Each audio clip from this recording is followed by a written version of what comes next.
Okay, hopefully everybody can hear me, and we're up and running here. I'm trying to get a few sorted things. This is my first time doing this, so bear with me. I apologize. Let me see if I can get to my channel here and see what is going on.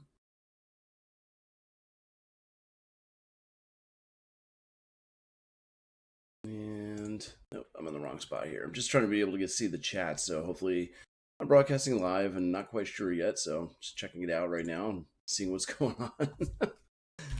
It's always fun when you're trying something new. I tested this over the weekend. It worked out fine. And of course, when I'm doing the real thing, it never works quite the way you wanted it to. So let's see.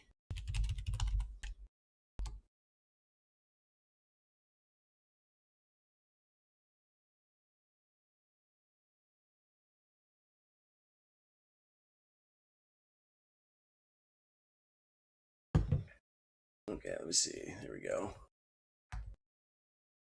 All right, there we go. So I guess I am live. Cool. Just making sure. So, go ahead and kick this off officially. There we go.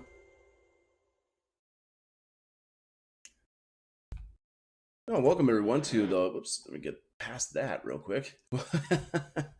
All right, so welcome everyone to the live Wendell effect. First one, obviously we got a little bit of issues going on right now, so I got it worked out. I think I got it up and running, and we should be fine at this point. Just got to get used to this. Like I said, this is my first time doing it live. Usually do the recordings, no big deal. Just returning messages here. There we go. So, as usual, just want to remind everybody that we are not registered broker dealers or investment advisors. We'll take a look at the markets from an educational standpoint only. I'm not telling you to buy, sell, or hold any particular securities or giving any personalized recommendations. Also, past performance is no indication of future results. And we are not subject to trading restrictions, so we can have a position as security initiate one at any time. So that being said, if you want to stay in touch with us, you can always email us at the Wendell Effect at tradingmindsetassociation.com. You can hit me up on Twitter. I'm pretty active there. I tweet pretty much every day. You can also catch me on YouTube. Just do some searches for the Wendell Effect, and you'll find the videos there, as you're probably already found it here as of right now. And of course, our website, I'm doing a little bit of work on that, so I'm not sure if it's up right at this moment, but it's called the tradingmindsetassociation.com. And well, for today, this is kind of open Q&A, so I'm keeping an eye out on the chats just to see if anybody's, asking any questions about anything I'm going over. If you've got anything that you would like me to cover today, just let me know. This is kind of open, free form if you want. And I'm going to go through my normal schedule, which would be the equity index futures. I'll go over what's going on in those markets for right now, what I anticipate coming up in the future, pretty much what I normally do. But again, you're seeing it kind of live, and I'm monitoring the chats, as I said before, as well. We'll take a look at the equity markets, and I'll go through some sector rotation as well as some new tools that I have, some seasonal tools that I picked up along the way. I went through my charter market technician designation has enabled me to get some really cool insights into the markets. And one of the insights I was recently privy to was a broadcast for a new tool that's out there that I'm going to try to use today to find some higher probability opportunities in the markets. I mean, that's really what it's about. We're trying to find the best opportunities and take advantage of those opportunities. So I'm going to show you how I can use some of those new tools to find those opportunities, if you will. And I'll go into the Indian markets as I usually do. If I have some time, I'll actually go into cryptos as well and kind of cover a little bit of those and see what we can find for, if the market's ever going to stop dropping, basically. So we'll see what happens with that. But we've been on a pretty big tear to the downside. And let's see here, I'm just fixing something on my screen. And I'm not sure if we're going to get a chart school today. We're going to start off by looking at the equity index futures for the week of June 21st. So that's this weekend today.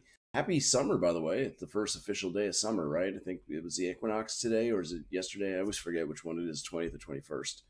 So anyway, here we are on the 21st. So let me go out to my charts, and there we go. I'm going to start off by cleaning off my charts and go into the big picture. Remember, we're on the September contracts already. We've already rolled over. So I'm going to go to the weekly chart here on the ES. Really what I'm going to do is go to the continuous contract. That way I'll be able to see, ES. There we go.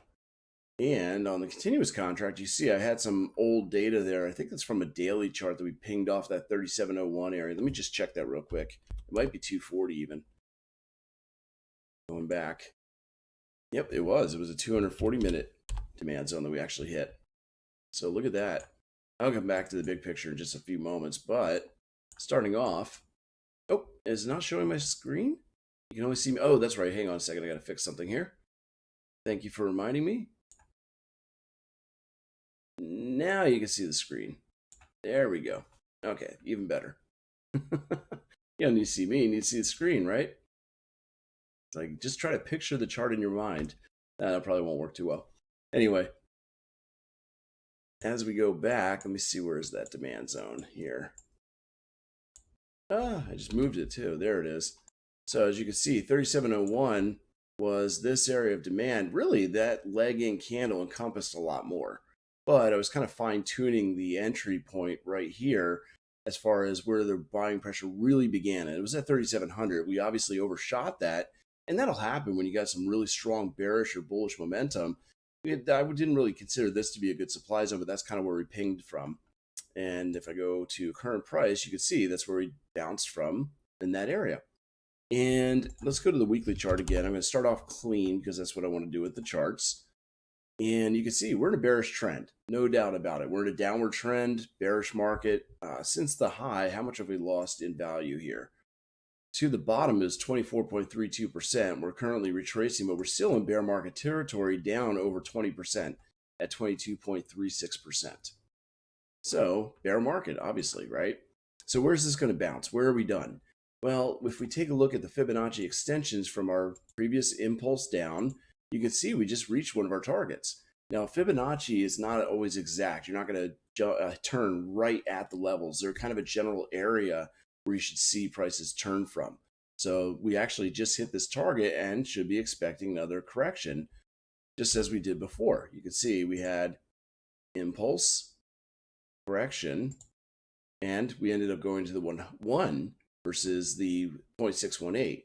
So the good news for the bears, or sorry, good news for the bulls, is the previous impulse down went a full duplication of the previous impulse.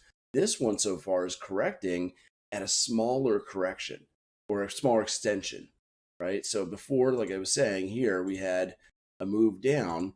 We pretty much duplicated that move. Just clone, that's what I want. As you can see right there, we cloned that and went pretty much about 100%. The one we're getting now on this impulse is a little smaller, so that means that the bearish trend is slowing down a little bit. It doesn't mean we're necessarily at the bottom, but we might be getting closer to the bottom. Okay, so that's a pretty cool thing. Oh, welcome everyone. Big Eb, Roberto, Paul, Mario. Welcome everyone. Anyway, let's see here. So where are we going to stop? Well, we do have another target below and another target below that.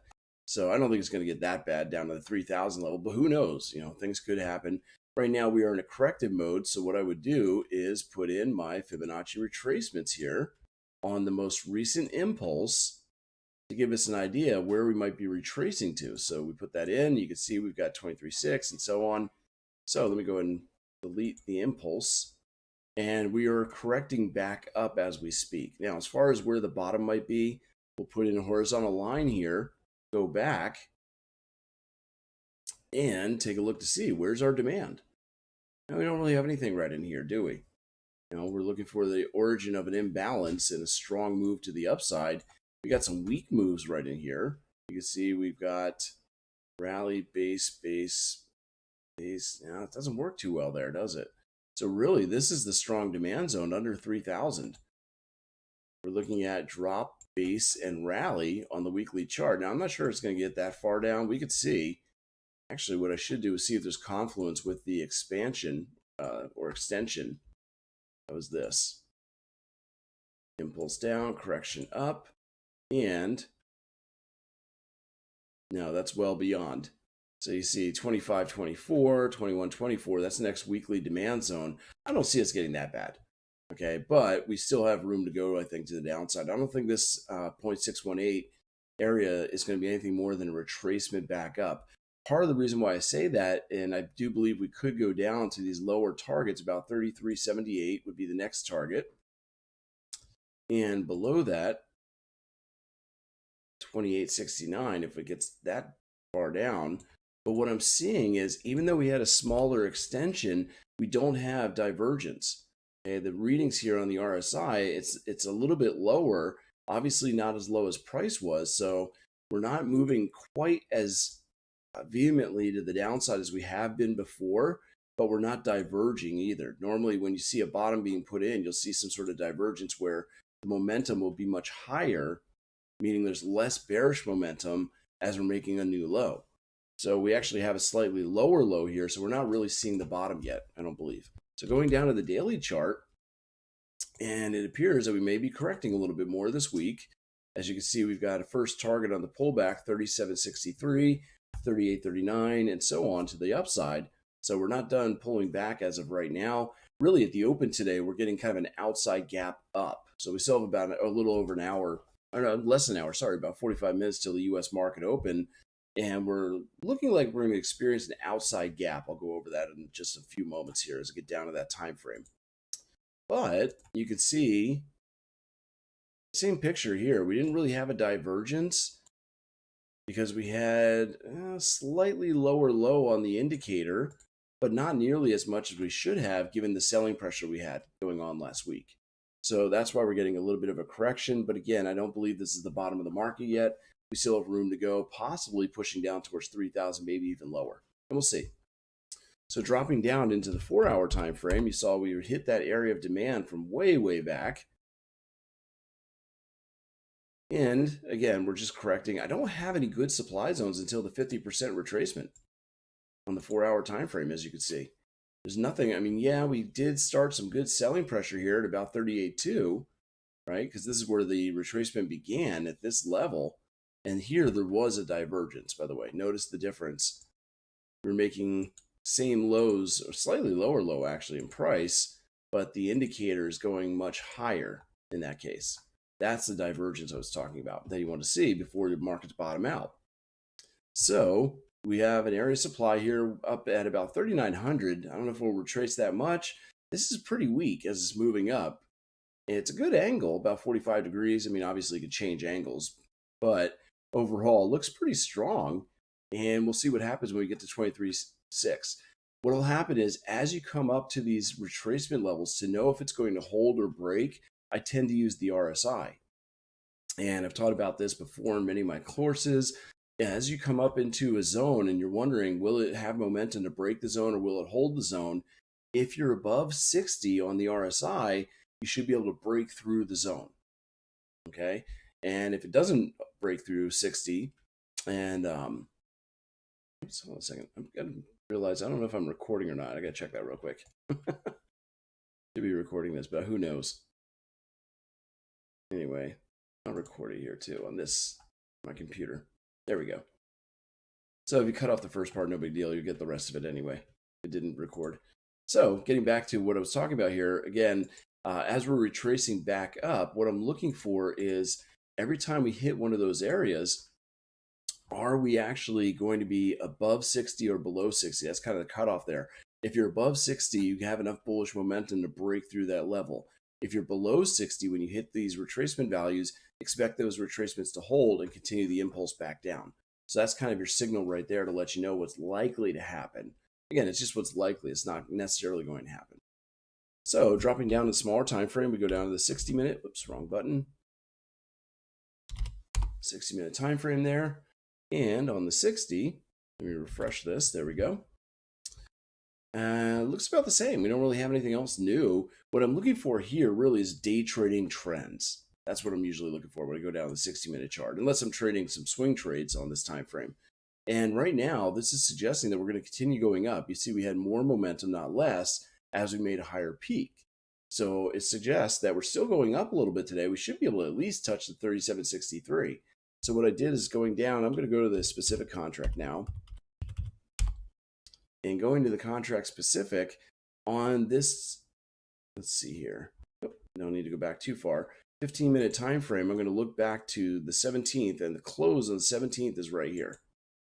So we are looking like we're going to gap up today. Overall, this week, we're in a slight retracement. The question is, are we going to continue retracing all the way up to 50%? I don't see us getting above that 50% before we head back down. Or are we going to stall before we get there? And again, that RSI will let us know when we retrace to those Fibonacci retracement levels. If we're above 60, we keep going to the next one. If we're below 60 or at 60, then we'll drop. So again, what I meant by that, I should explain with the chart. Right here, if I go back to the ES on the, again, wrong button, 60-minute time frame here. Right here, you see as we're retracing back up, 23.6. If I want to know if we're going to hold that or not, look to see where you are here on the RSI. And really, I should be looking at the 4-hour time frame for this. That's what I'm concerned about. So if we're below 60, then we're likely to hold there and move back down again. If we come up to this level and we're above 60, we've got a lot of momentum, we'll carry through to the next level. That's it. Keep it simple. So going down to the 15-minute time frame, and again, going back to the specific contract, just to let you know what likely is going to happen today, I tweeted this already, but there's an outside gap. And what we mean by outside gap is when you look at the prior day's highs, there it is right there, the 945. I usually do this on a 5-minute chart actually for gaps. But going all the way down to the 5-minute time frame, you've got the prior day's close right here. And then you got the prior day's high. What I use is the prior day's high. I mark the range of that candle. So as you can see, I'm marking the high and low of that candle right there. That's the one candle that gave us the high on Friday. And typically with an outside gap, you're opening above the prior day's high. If you try to come back and close the gap, which by the way, it's not likely to fully close the gap today, but if you do try to come back and close that gap, you're likely to bounce from that area. So this may provide us with a decent buying opportunity. You know, it's 11, 12 points. So it's not the smallest zone, but again, you can use the micros instead of just using the full size contract if you want to reduce your risk. So you have opportunities and alternatives there if you want to. Okay. So looking at that, I think, yeah, that's pretty much it on the ES. What I'm going to do though is go over to see, actually before I do, hang on a second, where did the most recent impulse begin? Again, going back to the daily chart, refreshing. And you can see we started moving down from roughly June, beginning of June, we'll call it. So really it's right there, June 8th. And now we're retracing a little bit on June 17th. So what I'm going to do then is go down to my comparison chart right here. And if I go to a daily time frame, clean up my chart, we can go to that big move down right there on June 7th. And compare all these markets. And the reason why I'm doing that is I want to see which one of these markets is leading us. There's a gap down open at 3,900. Is the gap down near 3,900 a possibility? Yeah, absolutely. Filling the gap. And that 3,900 was also the 4-hour supply zone, wasn't it?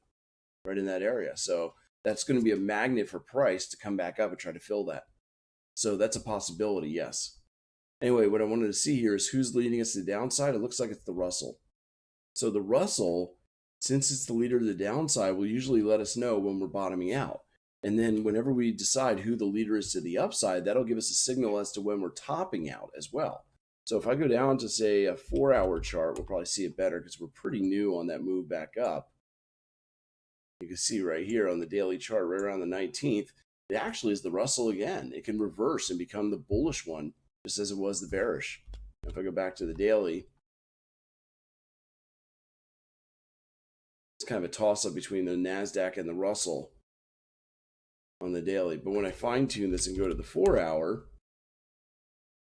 from those lows that were put in, it looks like the Russell is kind of emerging as our leader to the upside. Okay, so let's take a look at that Russell and see what's going on there, right? But yeah, you were saying there's that open gap as you're seeing right here on the contract specific, and that's going to be between 3,900 and about 3,869. So prices could pull back into that area, and I believe, is that a Fibonacci area? Yeah, that's my 50% retracement I was mentioning, right at 3,900. So that would be the ultimate high. I don't see us going above that. But what I was saying is that the bearish momentum might take us lower sooner, and that's what I was watching for. So Okay, so here we go. We go into the Russell 2000, and I'm going to the continuous contract right now. We'll go ahead and clean this up. And looking at this, we'll take a look at the overall impulses we've had to the downside. Let me go to the weekly chart just to be able to do that better. You can see that 2022, very bearish. We had impulse down, correction up. We did bounce right there at 61.8 and had a small correction. You can even measure some of these other ones as well if you wanted to, but really the impulse that we're in right now is this one. And look at that. We hit 61.8 almost exactly. So we had the impulse, correction, impulse. Not surprised we're correcting here. Here we actually do have divergence. Remember, this was the leading market to the downside, and it is actually showing a divergence.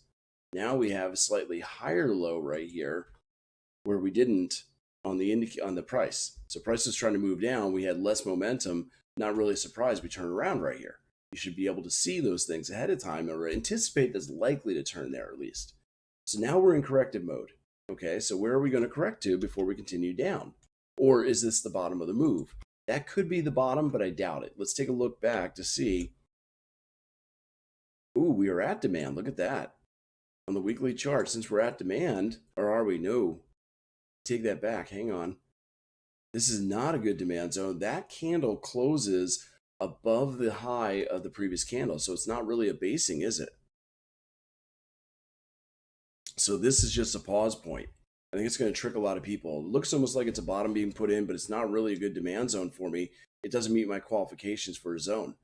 I'm going to be putting that, by the way, I recorded a bunch of just recently recorded a bunch of chart school videos, and I'm going to be releasing those very, very soon. So we're editing those right now. I've got things on order flow, how to find supply and demand, where to buy and where to sell, procedural things. It'll be a lot of fun. But anyway, I got that chart school. It's going to be released very, very soon. Okay, so just keep an eye out for that on these videos here on our channel. And cool. Let's see what's going on there. All right. Anyway, moving back a little bit further, trying to find the demand. I don't really have a good demand zone here, to be honest with you. It doesn't look good for the Russell. Maybe, you consider drop, base, and rally here, but it kind of dies off, doesn't it? And, well, there's rally, base, rally. I guess that might be it. It's kind of a weak zone.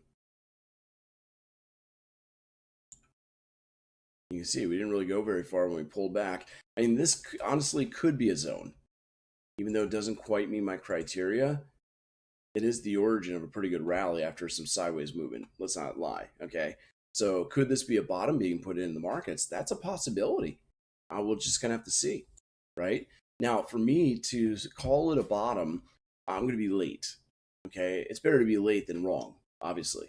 So what I would say for a bottom, we need to have two things. We need to have first the warning sign. We have the warning sign, okay?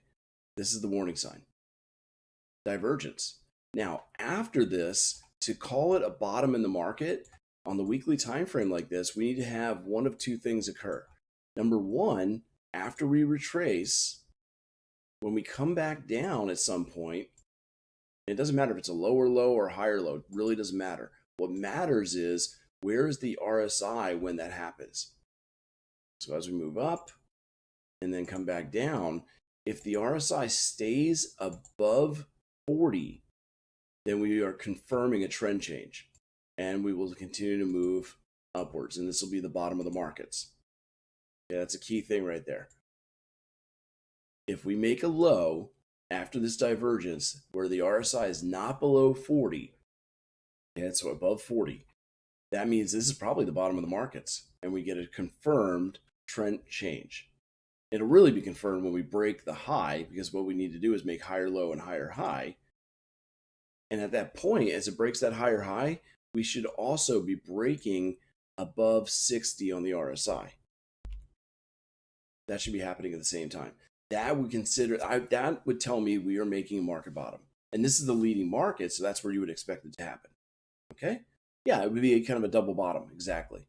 That would be the formation. You call it a double bottom, but again, I'm confirming it with the momentum as well, because here, if we don't go below 40, we don't have enough bearish momentum to continue the downward trend. We are confirming that we're going to be starting to move in an upward trend. See, with the RSI, what usually happens in a bullish trend, you go, let's see here, weekly chart. It's not going back very far, is it? That's okay. In a bullish trend, this one wasn't a strong one, but you can see you don't go below 40 in a bullish trend. So that's what I'm waiting for, to see that we start making lows that are not below 40 to let us know we're reversing. So if this does start coming back down again and either makes a new low or goes below 40, then we're not at a bottom and we're going to continue to go down lower, maybe to that 1357 area. Okay. So the other possibility for confirmation is if we rally right now and break above 60 on the RSI, that's the other possibility. So two possibilities to confirm a market bottom is, one, price makes another low and the RSI is greater than 40, or price rallies and the RSI goes above 60. Either one of those would confirm that the trend is changing direction and that we're becoming bullish now. We're done with the bearish market. And you start to look for the buying opportunities. That's it. Pretty simple, right? So there's other things we can look at as well. We'll look at sector rotation, get some ideas there as well. Okay? But that's one thing I'm going to be looking for. So that's what we're seeing right now in the Russell. We're in a corrective mode. We don't know if it's the bottom yet. Okay? It's not easy to predict the bottom when you're at the bottom. It's much easier to look back and say, oh yeah, that was the bottom. Now we should be focused on the upward move, right? Hindsight's much easier to see, but it is what it is. So we go down to a smaller time frame, the daily chart right now. And on the daily chart, let me just quickly see, were we at a strong demand zone here? I know we were kind of at a weird area on the daily or the weekly. Looks like the daily might have a little bit more, a little lower. I mean, this technically it is. It's rally base rally right there, plus rally base rally. We got a lot of little zones here. So yeah, I could say we were at a demand zone right now. Anyway, we are retracing. And as we are retracing, see where our targets might be. So the one thing that was missing on this time frame is that divergence. Notice we made the lower low. On the weekly, we made the higher low. So that, again, the weekly takes precedence. It's a higher time frame.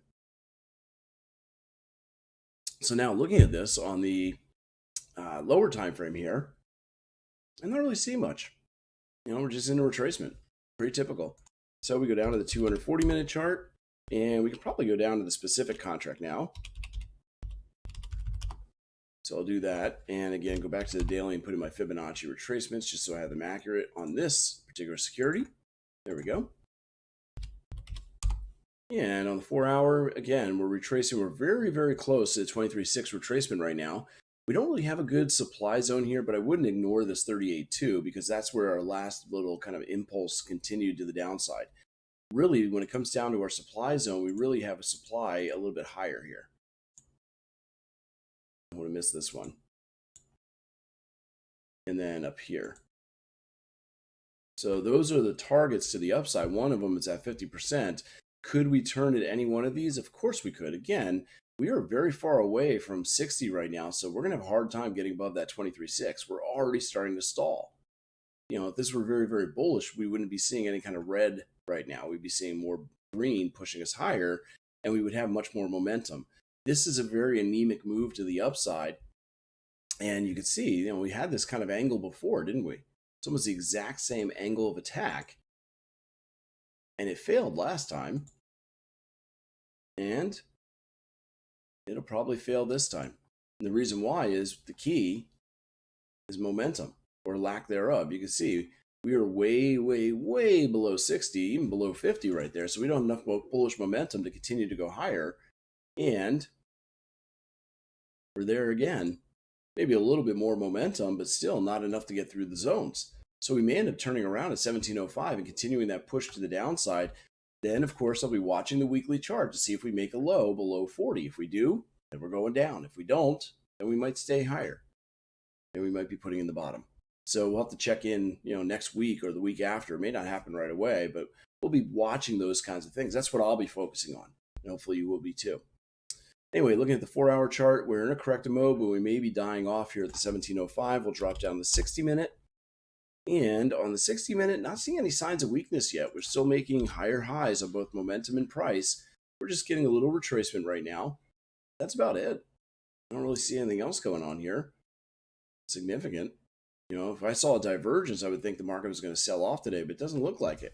And if I go all the way down to that 5-minute time frame again, looking for the gap play and what's going on there, if we take this back, let me clean up my chart first, to the 17th, and look at the highs from the morning on the 17th here. This is our high. Actually, let me do it this way. That's the 5-minute candle that provided our high. And let's see, where's our close on Friday? Right there. So we go to current price, and you can see we have a slight outside gap. By the way, when it comes to these inside-outside gaps, we need all 4 markets to be doing the same type of gap for it to really work. Okay, so we need the Dow, the Nasdaq, the Russell, and the S&P all to be doing an outside gap. Then most likely they will bounce off the prior day's high and continue to go higher without closing the gap. So that's what I'm looking for this morning as a possible trade. We do run into supply, but that's overnight supply. So I'd be looking more at the regular trading hours to see where the real supply happens to be with the institutional participation. Anyway, that's kind of what I'm seeing right now in the Russell. If we take a look at the Dow, go out to the big picture on the Dow here, start on the weekly chart and clean this up. It's pretty much the same picture. The Dow actually has divergence though, just like the Russell did. So the Russell and the Dow, by the way, the Dow has been holding up a little bit better than the other markets. It has not been nearly as bearish as some of the other markets have been, the Russell and the Nasdaq specifically. So we see a positive divergence. That's a sign that prices are looking to turn around, not necessarily turning around yet, but looking to. We overextended beyond any of the targets here on Fibonacci. Doesn't matter where you draw from. Really, I draw from the beginning of that impulse down. And we overextended. We went beyond the targets there, so it just got carried through. Anyway, we're in a retracement period now, just like we were on the other markets. And they're all pretty much going to be about the same. Dropping down to the daily time frame, positive divergence, same kind of signal. By the way, going back to that weekly for a moment before I go on, we're waiting to see as it rallies up. If we pull back again and stay below 40, then we're going to continue to move down. But if we get a high either above 60 or we pull back and make a low above 40, then we have a confirmation of trend reversal. So you always need to have a signal and a confirmation for the reversals. Signal would be a divergence, or it could have been a low that was not below 40. If I go to, let's do SPX, the index on a weekly chart, and take you back right here. 2008, 2009, okay? This is what I'm talking about for a reversal. You get a signal like this. This is a positive divergence. So that's your warning sign. And this is what I'm waiting for right now. This is where we are by looking at the Russell and the Nasdaq and the S&P, the Dow right now. This is what we're doing right now. We've had an impulse down. We're correcting back up. And on the Russell and the Dow so far, we haven't looked at the Nasdaq yet, but we have a positive divergence. That's suggesting the prices might be bottoming out. So what we're doing now is we have to wait. And you can see we have to wait for a while here. And notice we moved up, we dropped down, we put in a low right there. And when we made that low, notice where the RSI is. It's above 40, isn't it? So the fact that we can make a low, and that was confirmed, by the way, on this candle. Right there. That's where it was confirmed, on that candle. The reason why is you put in a low with higher low on either side and higher high on either side. So we put in an official low right there, and it was below 40, and we made higher highs afterwards. That was the beginning of the upward trend. So it took a while, several months, to be able to consider this to be a bottom. So it may take a while for us to be able to consider the bottom again. And if you go back all the way to 2002, 2003, that one took a little longer because you had divergence. Okay. Actually didn't. You see right here, we actually had confirmation right there where the low was put in and we couldn't get below 40. But kind of tricked you because, again, it went lower. But when it went lower, we had another positive divergence. And really might have been able to consider that to be a low above 40 as well. This pretty much happens, and it can go in any time frame, any security. You'll see typically a signal and then a confirmation. So the signal is often the divergence. The confirmation would be what happens with the RSI and a move after. So that's what we're waiting on right now. So again, going back to the Dow, where was I on that one?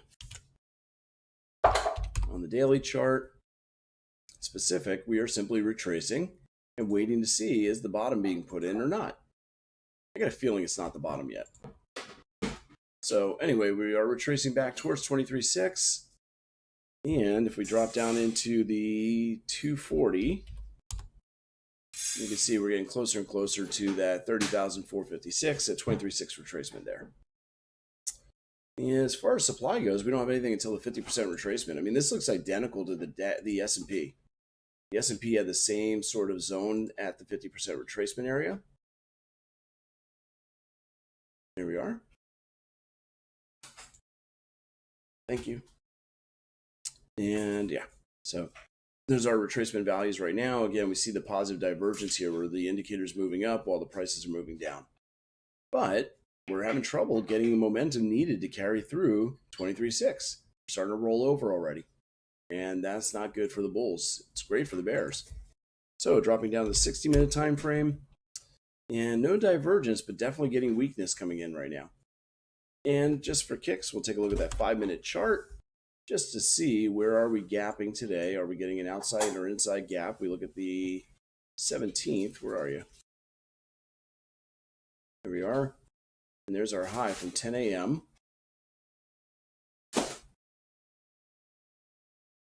And the close. Here we are.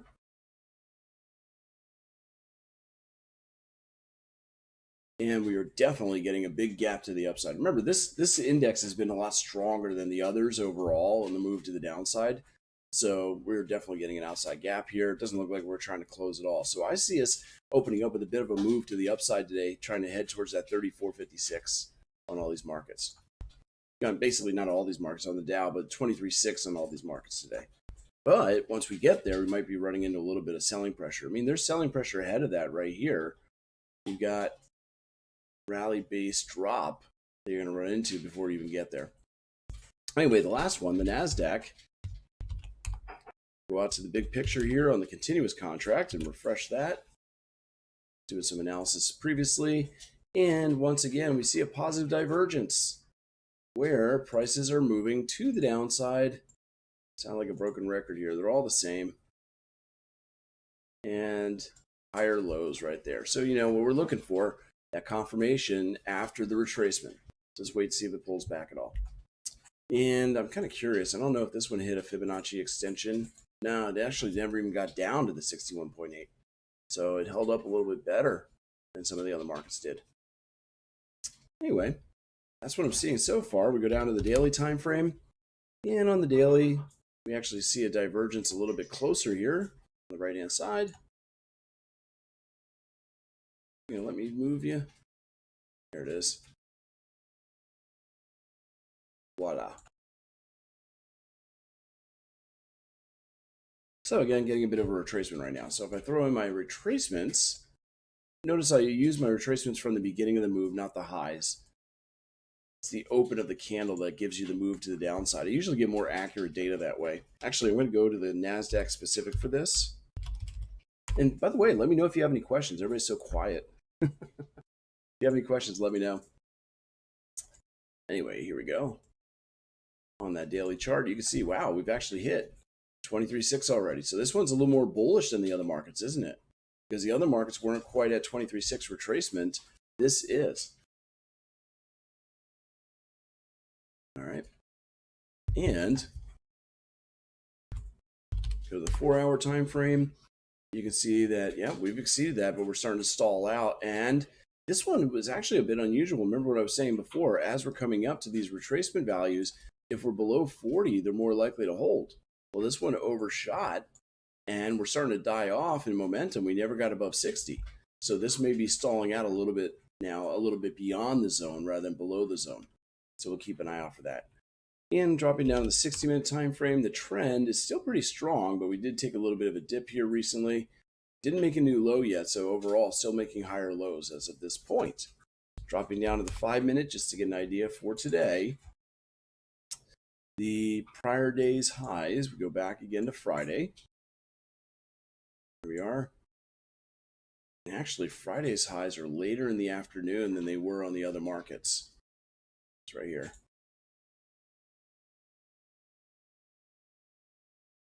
So we're looking at about 110 in the afternoon, and then the close of the gap.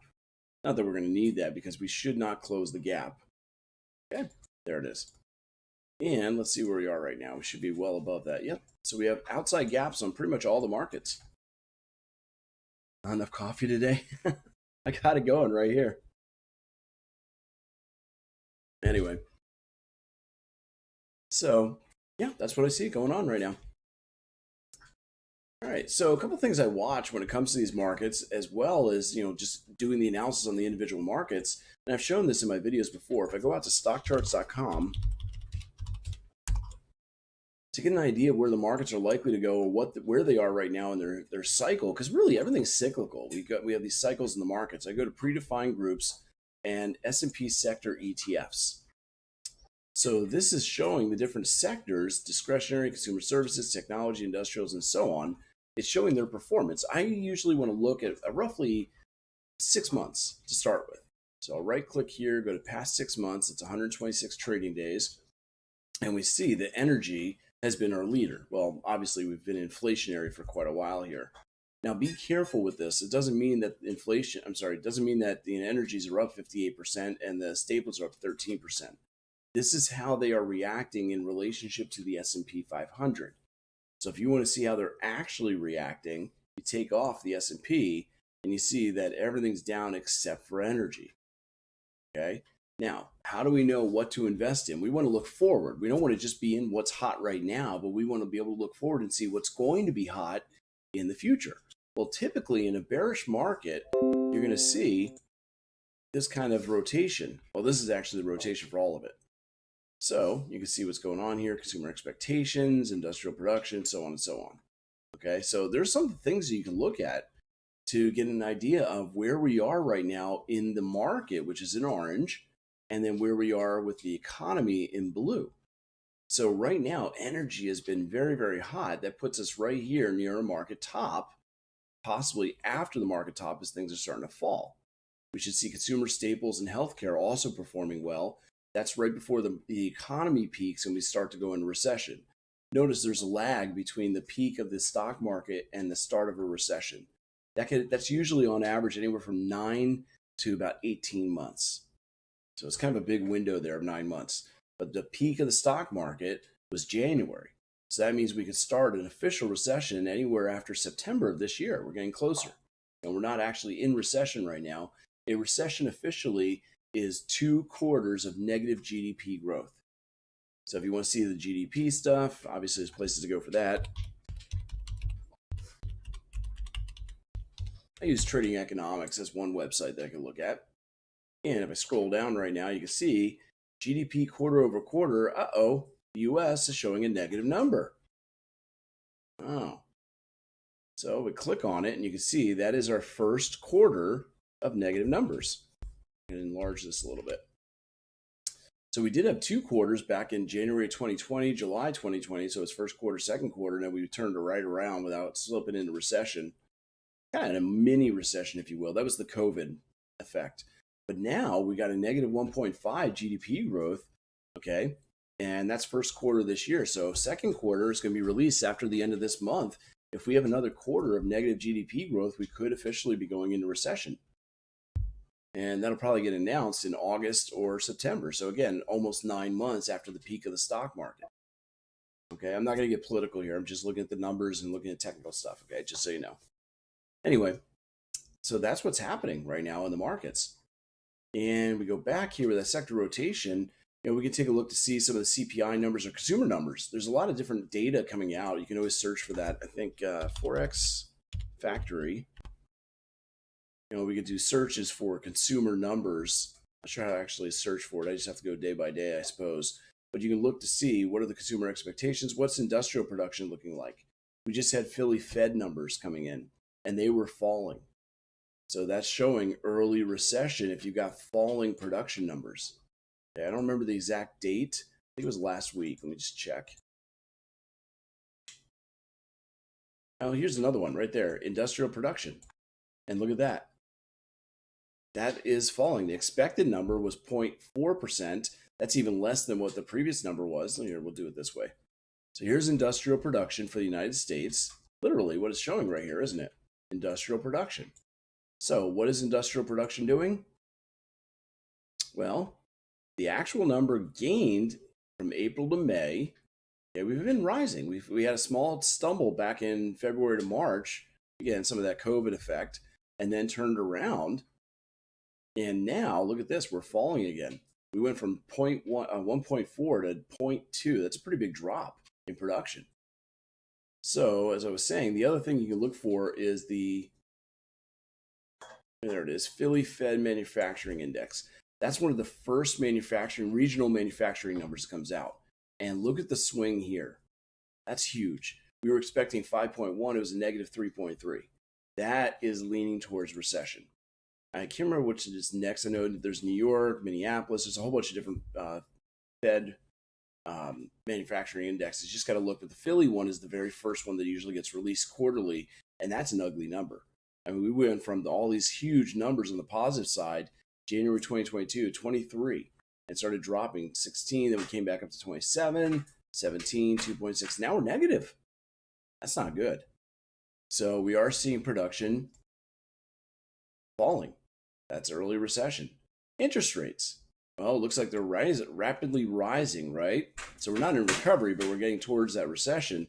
The other thing we can also look at is the yield curve. Oh, what happened there? It's not there. Okay, so let me go here.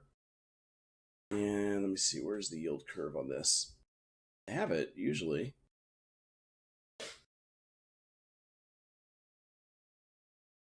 Trying to remember where they have it now. I know they have a live yield curve. I'll do a search, see if I can find it.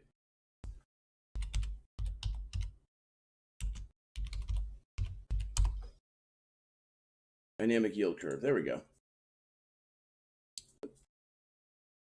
It's the outline. Dynamic yield curve tool. There it is.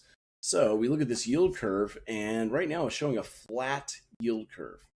Okay, now you got to be careful with the yield curves because every recession was preceded by an inverted yield curve, but not every inverted yield curve led to a recession. Okay, so you got to be careful. But you can pull this back to see what's been going on with the yield curve. You know, normal yield curve, you should see that the longer term bonds, 20 and 30-year bonds, should pay a better yield. You should get more money because you're investing longer term. But if people are scared of the long-term environment of the markets and are very bearish, they're going to drive the short-term interest rates higher than the longer term. And that's called an inverted yield curve. Let's see if I have an example here. Is it? I think it might have gone that way. Went flat. And it just went flat.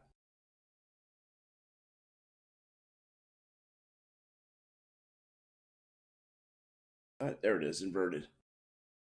For 2008, this was in 2006, 2007, you went inverted. There you see short-term yields are much better than the long-term yields because people are afraid of recession coming. So the fact that we're at a flat yield curve right now, that happens before it goes inverted, and that is not a very bullish sign for the markets anyway. Additionally, going back to the sector rotation, right here, performance sector ETFs, again, we should be seeing in a bearish market, consumer staples, healthcare, and utilities usually outperform the other markets. Well, other than energy, those are the most bullish securities, aren't they? They seem to be performing better than some of the other markets.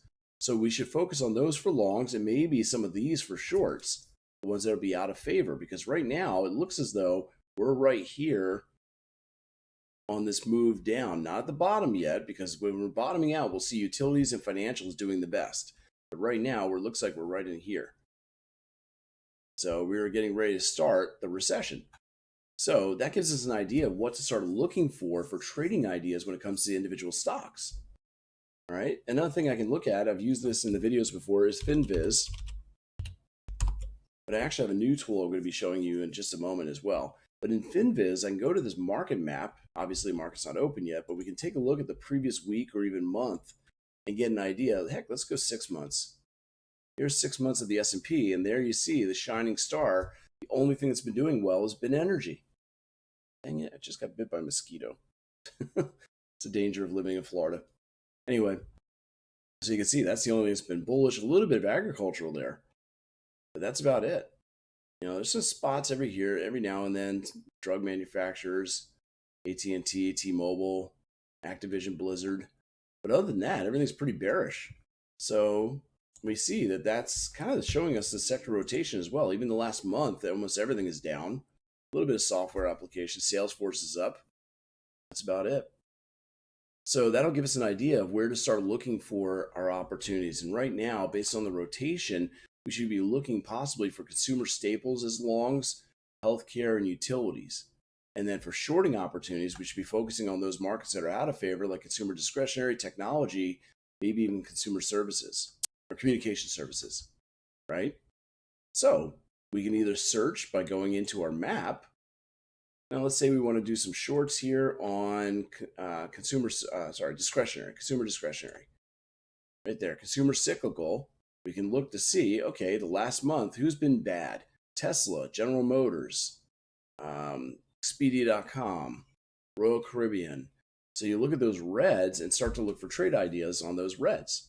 Now, something else I've been looking at recently a lot more has been seasonality of the markets. And I use a couple different resources for this. One of the ones I use is, actually, I don't want to open up too many browsers, is mrci.com. And if you're interested in signing up for it, great. You don't have to. It's up to you. When you sign up, they're $379 a year. But if you use my code, which is basically, well, let me chat on there. Well, let me see. Put it in the chat, but I guess I can't right now. Anyway, if you go to when you sign up for purchase subscriptions and products, I'll show you right here. Go to mrci.com, purchase subscriptions.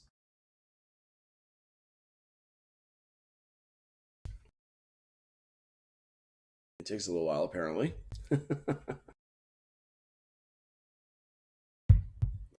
But once you're there, you can do it. Come on. Let me close something else out. Too much open, I guess. Anyway, if you're under source, you put my name, Brandon, and the word wealth. Wait a minute, am I not logged in? It's weird. Nothing happened. Anyway. Man, it's taking forever. I'm not going to bother with it right now. I'll just go back. So if I go to MRCI online, what happens here is I can take a look to see seasonally what is likely to happen. So I can go to, this is on futures though, not stocks. So I can look at the overall broad market, and you probably heard the saying before, sell in May and go away. Well, that's a seasonal strategy for the markets. So if I go to the equity indexes, there it is, indices. We go to the Nasdaq, for instance. I can look at the index or the individual futures. We're in the September futures. It'll give me an idea of what to expect. What has been the overall pattern for the last 5, 15, or even 30 years for that particular security? Does it normally go up or does it normally go down? For some reason, this is running really, really slow today. I'm not sure why. Maybe my broadcasting, but I'm about to pour some of my coffee on the computer here in a moment. Because that'll fix it, right? Anyway, not sure why it's taking so long. But it'll give me, like I said, a map seasonally of what I should expect normally during this time of year. And it's not loading the map. That's really weird. Oh, well. They work. Trust me. It usually works. And I can also look at another resource. I got plenty. So, Season Algo is another one I use. I can log into that. Now, the problem with seasonal stuff is you got to pay for it. So here's NQU22. Let me do an interactive chart. And you can see the normal pattern for the last 15 years has been kind of sideways. This is a daily chart for this contract. Or I can look at the last 30 years. And you can see we're not moving the way we normally do, are we? So we're kind of bucking the normal trend. But we can take a look to see what the average move is. And this is really weird. It's not showing me this one. All right, let me just actually future seasonal patterns. I can get it on the S&P. Kind of curious. It's just not working today. So E-mini S&P, September. There it is. That's what I was looking for. So again, I can look to see the last 5, 15, or 25 years, what's been our overall pattern and what should I be expecting? Well, sell in May and go away. You take a look at the last 30 years, for instance, that's been what the S&P has been looking like. And then if you sold in May, didn't go back far enough. Right there, beginning of May, and you look all the way to the right, September, you really didn't miss much, did you? Overall, it went very choppy, but as an investor, you didn't make anything. That's a historical pattern. Now, obviously, it changes. In the last 5 years, you missed out on some bull runs. So you got to be careful with seasonal patterns. They don't always follow through. But seasonally, sell in May and go away. The Christmas rally, that's another seasonal play. So you can keep an eye out for these. So, hang on a second. Check my messages here, make sure.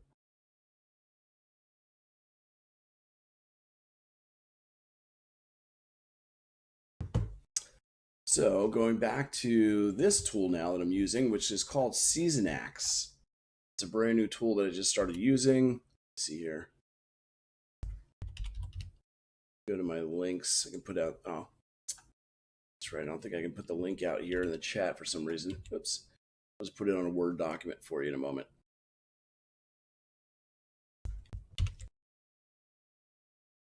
New document. There we go. So if you're interested in enrolling in this one, you can use this code. There it is. www.seasonax.com/about ? IM REF = JRF55W. Not the easiest one to remember, is it? There it is. That's my code to get you into this program if you're interested. And I'm working on getting some discounts for everything. I don't know if there's a discount with that or not. Why it's not letting me? Wait a minute. Cancel. Yeah, it's not letting me chat today for some reason here. Let me just see if I can get into this live. There we go.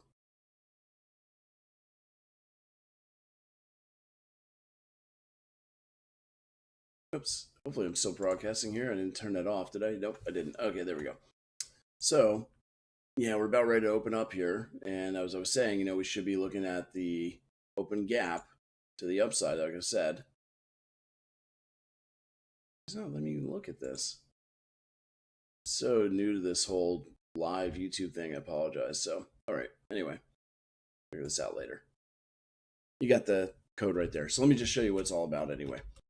That's more important. So I'm going to log in here real quick, and I actually pay for the highest version, which is the business version, and I'll show you why.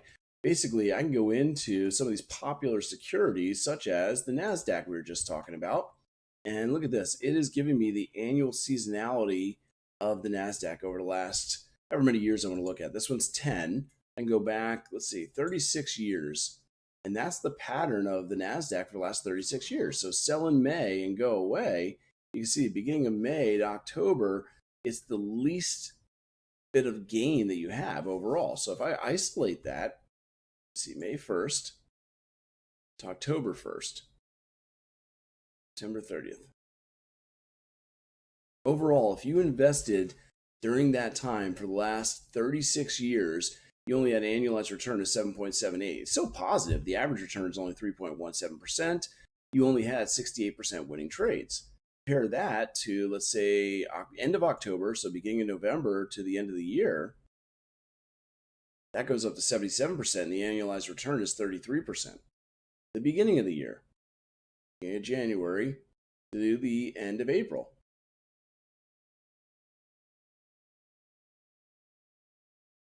69%, the annualized return is higher. So you can see there is something that's sell in May and go away, isn't there?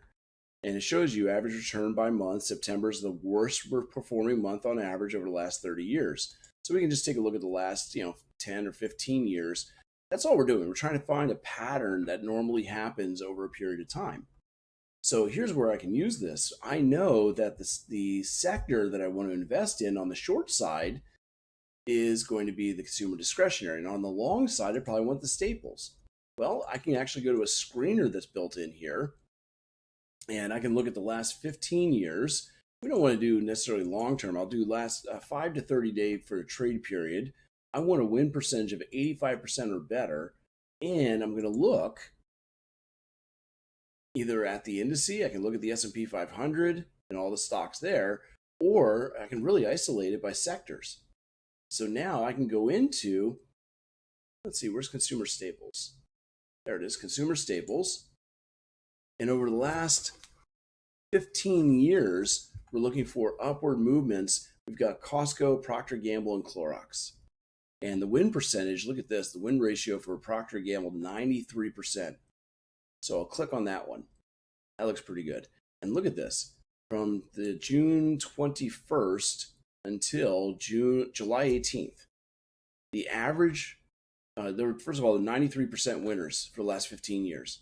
Pretty good rate, right? 14 winners, 1 loser. I'll zoom in on that. See? Average wins, losses. Profit, 4.4%. Drawdown on the loss was less than 1%. Max profit, almost 10%. Max loss, less than 1%. It's pretty good. So you can see the average gain, 39 points, right? And the return annualized is pretty good as well. Now, it doesn't mean you're going to always earn 63%. The average return is 3.7%, annualized to be 63 based on the time you're in the trade. We can possibly fine tune this. Notice the bottom doesn't usually happen until a little bit later here on the 27th. So what if I did the 27th to July 18th? That goes to 100% winning trades. Wow. So right there, we just kind of found, okay, we're supposed to be in this consumer staple sector. I found a stock that for the last 15 years has given you a win if you invested from right here, the 27th of June to the 18th of July. So that looks like a pretty good trade opportunity, doesn't it? And you can see individually, the worst year right there was 2017. And we can go back to 2017 and see what the heck happened there. Our gain was only 0.03%. But it was still a positive. It did have a pretty good drawdown, though, about 2%. That was actually the biggest drawdown that we had, 2.16. And it happened twice, also in 2009. Not surprising. But overall, this is a pretty high probability trade to go long on the 27th of June, get out on the 18th of July for a full month. So let's go to Procter Gamble Pg. We take a look at that stock. Today it's gapped up quite a bit, but we're going to be concerned with bigger time frame here for a swing trade. And looking at this, I was already looking at it, as you can see, we've come down close to, we're not diverging, okay? That's still making new lows right here. But you can see I was doing some analysis on this one already. We've come down pretty close to an area of demand on the daily chart. We're not there yet. But if we can come down to that demand zone on the 27th of June and put in some sort of a double bottom or divergence, that would be a signal to potentially go long on Procter Gamble and run it to the upside. If you go back to last year, March, May, June, July, there it is, and you look at the same period of time last year, June 27th, well, you had to get in on the 26th or the 29th. There's the 29th to July, that was 18th, I think. There it is. That was a nice win, wasn't it? That was last year. That's what it did.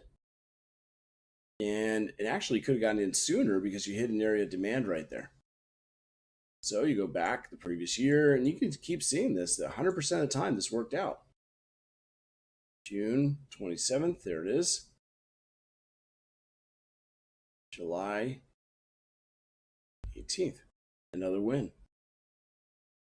So we can actually use technical analysis and looking at that sector rotation to get us an idea of what to get into on the long side. And if I want to close this out, we can look at the short side as well. There's Costco as well I can take a look at. And Costco was 86% winning trades. Now, again, we can fine tune this. I look at the bottom right here. We actually don't bottom out till the 24th. And it looks as though the peak is somewhere around the 20th of July. 86% winning trades, 2 losers. That's it. Average return about 4%. That looks pretty good. So we're looking to go long on Costco. 24th of June, exiting 20th of July. So again, we go take a look at the chart. Do we have an area where we can enter? And good morning, those of you who are joining us. So we take a look here, and not really the best of demand zones. We do have kind of this rally area here. Not sure if that correlates to anything in the past. But this is a little bit of a correction. We'll have to see if we could rally out of this. I don't really see a great trade opportunity here yet. So just keep moving on until I find something. And then I can do the opposite too, where instead of looking at longs, we can look for shorts. So I go back to the sectors, US sectors, and we want discretionary. Looking at the 21st of June, we can also go to next week. It does a couple days, next week, next month. Last 15 years, trade period 5 to 30 days, 85% win rate or better, but now we're going to look for down. And we have Royal Caribbean. So Royal Caribbean, it's about 87% win ratio if you shorted it during this period of time. And yep, sure enough, it looks like it's in a decline. There's only 2 years that it was bullish. That was 13 and 15. Other than that, average returns a 4.5% drop. So we take a look at RCL.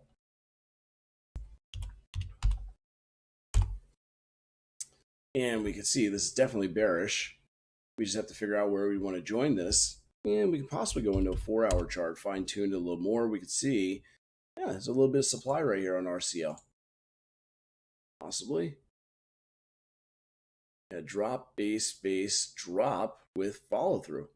And because these are small candles, I might actually go wick to wick. So you have a possibility of shorting here, 38.80, 40.34. And there's another zone kind of above this right here as well. So let's see where our target might be, shall we?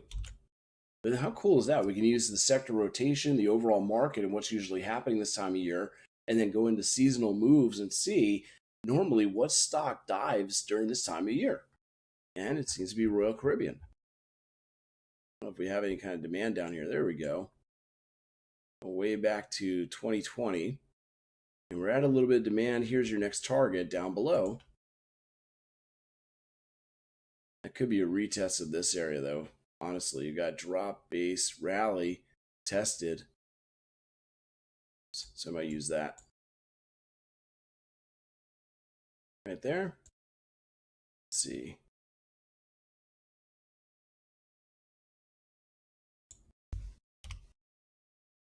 And I don't know if we have any other targets, so let's see. We'll go back to where we are.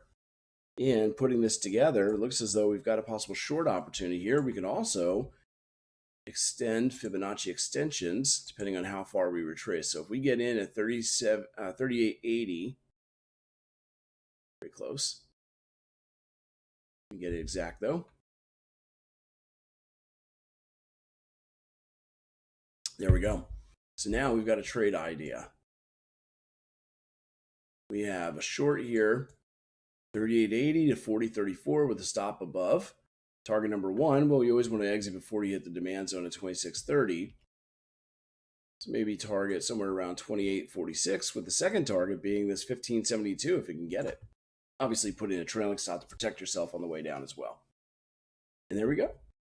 High probability opportunity. We can look at other sectors that are supposed to be performing badly during this time of year. Again, I can go back to my stock charts. I can spell. And under performance charts, S&P sector rotation. Right, there we are. We go last 6 months, even last month. You can see healthcare actually has been doing pretty well, hasn't it? And that should. Healthcare should be one of the defensive sectors. Look at that. The last month, that's been shining star. You take off the market, it's actually been down, but it's been one of the more bullish markets out of all of them. Look at how bad this month has been. Wow. But healthcare has been the least sucky. It's a technical term. Anyway, and energy's starting to fall from the highs. Maybe things are overbought in energy. We might be able to start shorting those. Well, let's see what's a good opportunity here, both in healthcare on the long and maybe in the utilities or energies on the shorts. So we go into healthcare on the long side, 85% win rate or better. And you can adjust this if you want to, open it up to 80 or you want to make it tighter. It's up to you. I just picked 85 as kind of an arbitrary area. But we got Avid Laboratories, Everest Sciences, Johnson Johnson, and Steris. And they're all about 87%. So we can just see which one gives us the best charts. So looking at Abbott, you can see, well, we might be able to fine tune this a little better. You can see there's a little bit of a drop here. Zoom in for you here. You can see there's a little bit of a drop. So maybe I try to go at the very bottom of the market here to the high. And there we go. So now we zoom back out and see what we got. 93% win rate with a 5% average return. I like that. So Avid Laboratories looking for a long opportunity. I should be writing all these down so that way I can follow up on this. Silly me. I mean, I've got the video, obviously. I can go back and look. Plus, I've done these before, so I've gotten some of this information already. But we've got already Costco on the long side. We had Proctor Gamble on the long side, right? And now I forgot the short side. I'll check the video. But anyway, Avid Laboratories on the long side. And again, we're looking at 27th through the 23rd of July. So I go back to my charts. ABT. Hey, Abbott. I don't know why that always comes in my head. Some of you guys might remember Abbott and Costello. Who's on first? Oh, look at that. We got a positive divergence going on in this 4-hour chart. Turning us around right now. Not sure if we're at a daily demand or weekly demand, but that looks like we're starting to turn back up. And seasonally, we should be moving up. We can verify this by looking back at last year. So you go back to the same time last year, and you can see, look at that, June was very, very bullish. We came out of the bottom here, beginning of June, and rallied. So we should be expecting something very similar right now. And let's go to a weekly chart.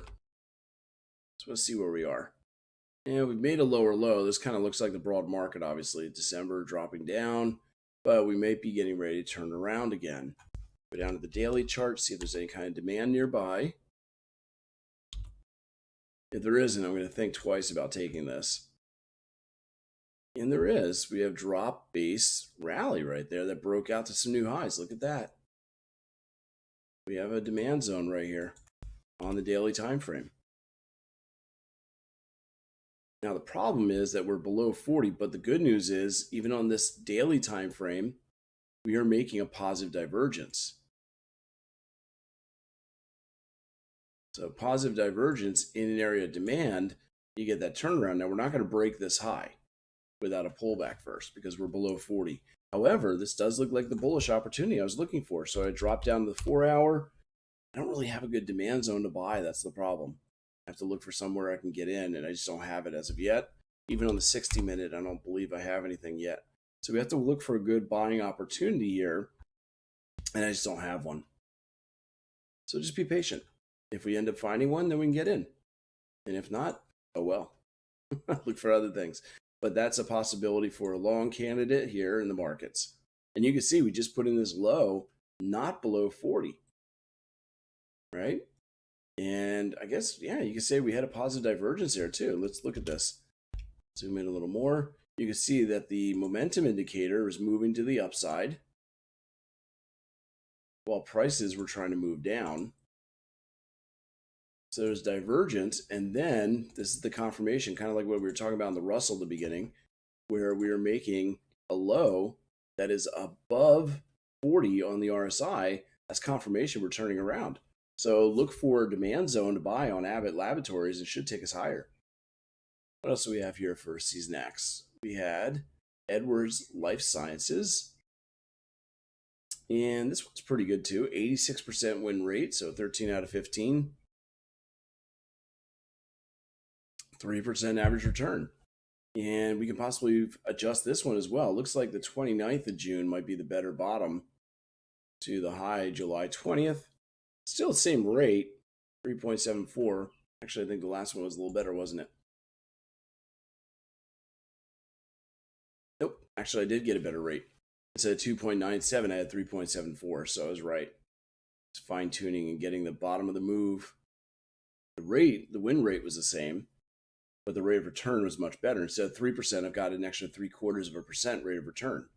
So little things like that can add up. You want to make sure you do that. So we're looking at an entry right around 29th of June, getting out the 20th of July. So we look at Everest Life Sciences. And again, looking at the big picture, looks like we got a bullish harami trying to form today. Small body candle inside the body of the bigger one. You take a look back on the weekly chart. We're not quite at demand yet. There's demand on the weekly a little bit lower than where we're sitting now. You got to wonder if that's the origin, though. That's not really a good basing candle. I was thinking drop, base, rally out of the lows. It really could be this.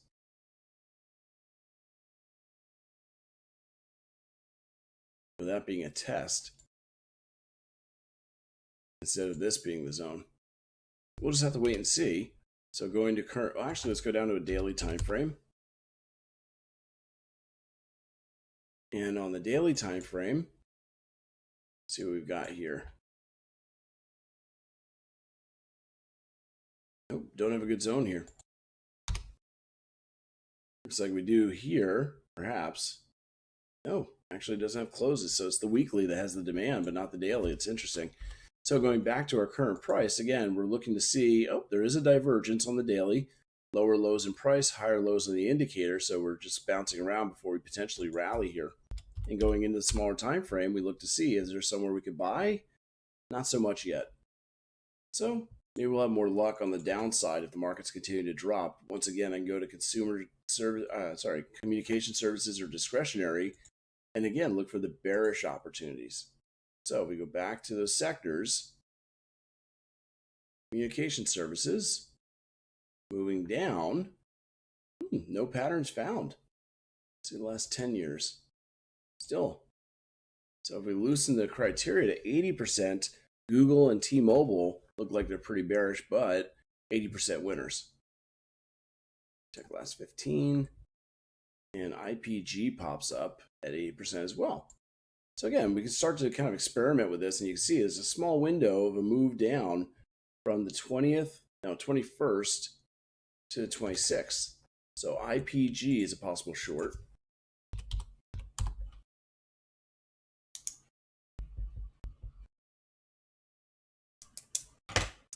And that looks pretty good. We got here on the 4-hour chart, a little basing and drop that we're coming up towards. Let me go to the big picture first. Weekly looks pretty bearish. Again, going back, make sure there's no demand right in the way. And there actually is. There's rally, base, base, base, rally right here. So we're coming into weekly demand that might have a little bit of an issue for us. We haven't quite hit it yet. So there still might be some downward opportunity until we hit the weekly demand. We're getting bearish here anyway. Go down to the daily time frame. Yeah, a little bit of basing there, not much going on. Remember, this is a short-term trade anyway, only about a week or so, right? How long was this trade? Looking at the 21st of June, the 25th, right? Not 25th. To what's showing. Pretty consistent, though. So, on the daily chart,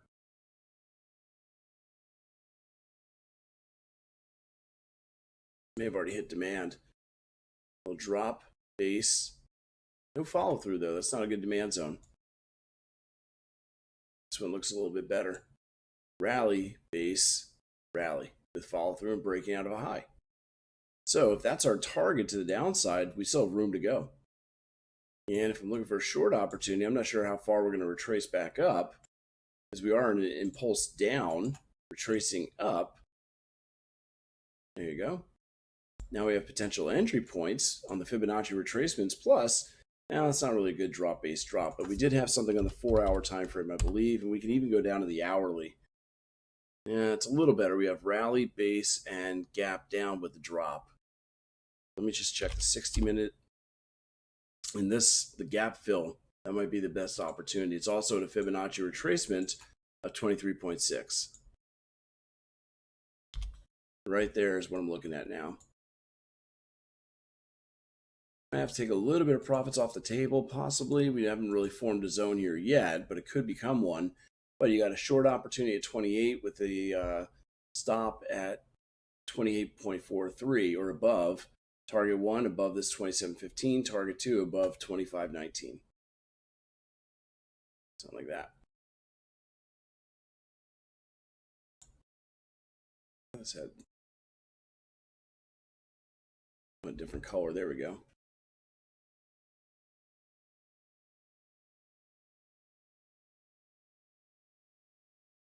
Oops, let me do that. There we go.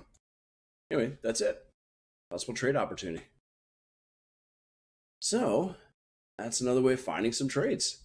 Again, just using different tools that we have available to us to identify opportunities. So I'll continue to look for some more of those a little bit later and post those in another video as well. Yeah, if you have any questions, let me know as I go through this. Let's see here.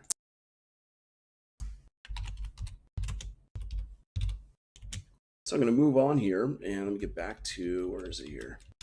Covered sectors and sector performance. Might as well jump over to India for a little bit for those of you who are over in that part of the world.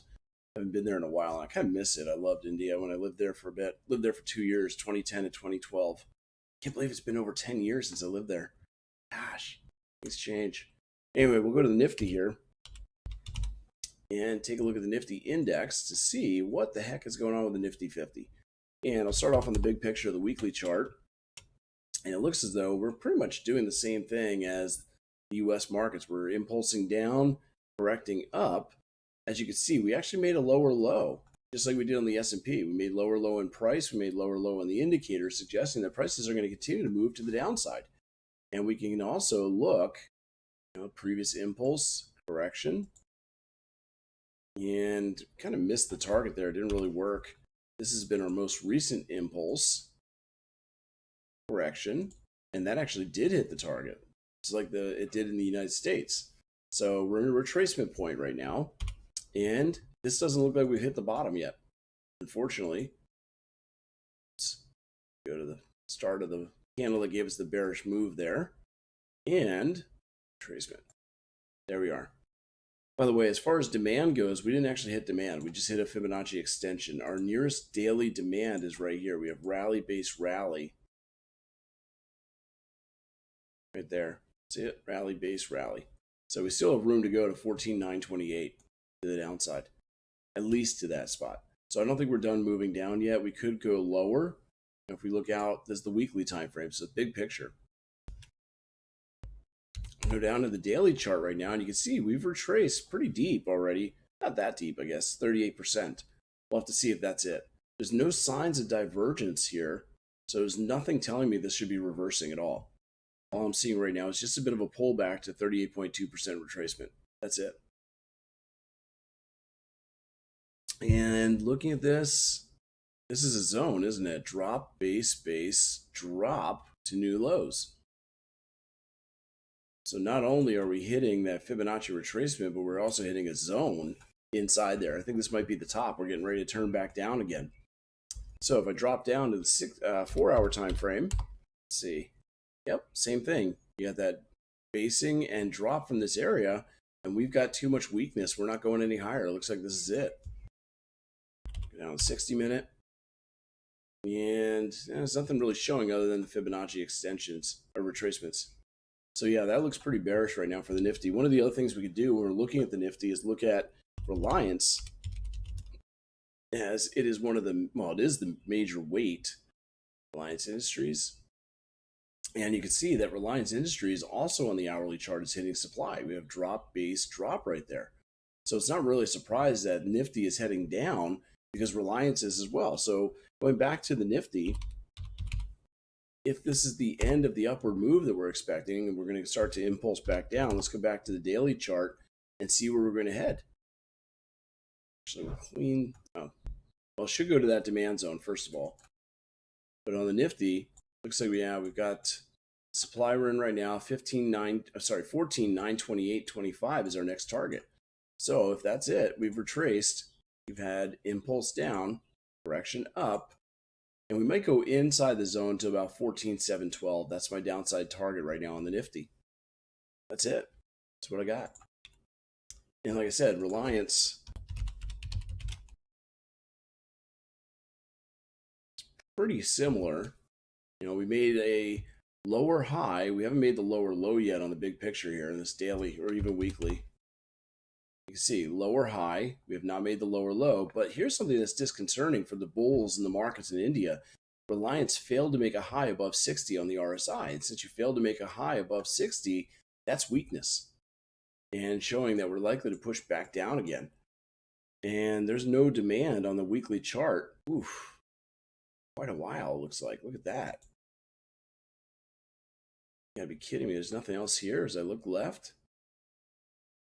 Well, there's drop, base, base, rally. I suppose that is, but that's the tested zone. Yeah, you have leg in, the red, base, base, and rally right there. Fib levels worked really well in security. Yeah. Oh, on the Reliance, it worked well. Anyway, so we test this demand zone again. We'll have to wait and see. But yes, we are turning bearish finally on Reliance, and that's been the one that's been holding the Nifty to the upside. You know, if you do a search, I'm trying to remember. I know I saved a site, but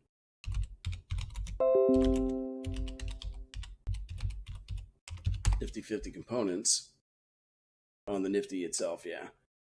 Does it show the weightings? I don't remember which one shows me the weightings. I had a website that did that. There we go, Constituents, NDTV. Contribution. They're not showing all of them. Market cap. Let's see if I can do it by that. There we go. So Reliance is number one for the market cap, and I think TCS, Infosys, and then ICICI Bank, and so on. So that gives you an idea of who's driving prices when it comes to these markets.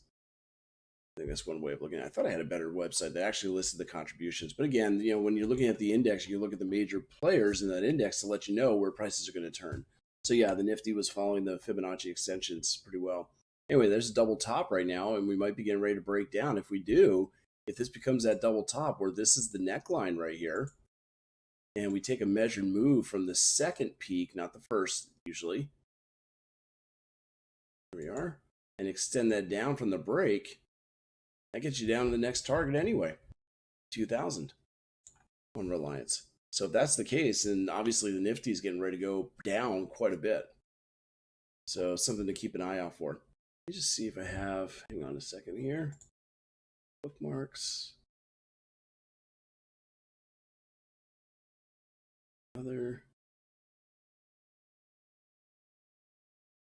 Nope.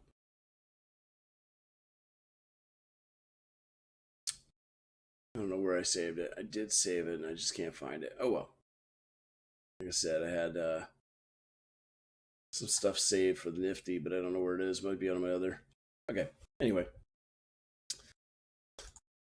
And we can go out to the Bank Nifty as well on the index. And you can see on the 4-hour chart, I was showing you a consolidation. You can even see it here. We've broken the consolidation that we were in. Let me just clean this chart up anyway. But long-term view of the Bank Nifty, we're on the weekly chart right here.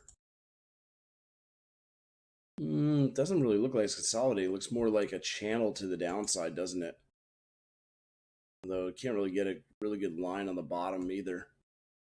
It's more like a channel to the downside. We do have a little bit of divergence coming on right now, though.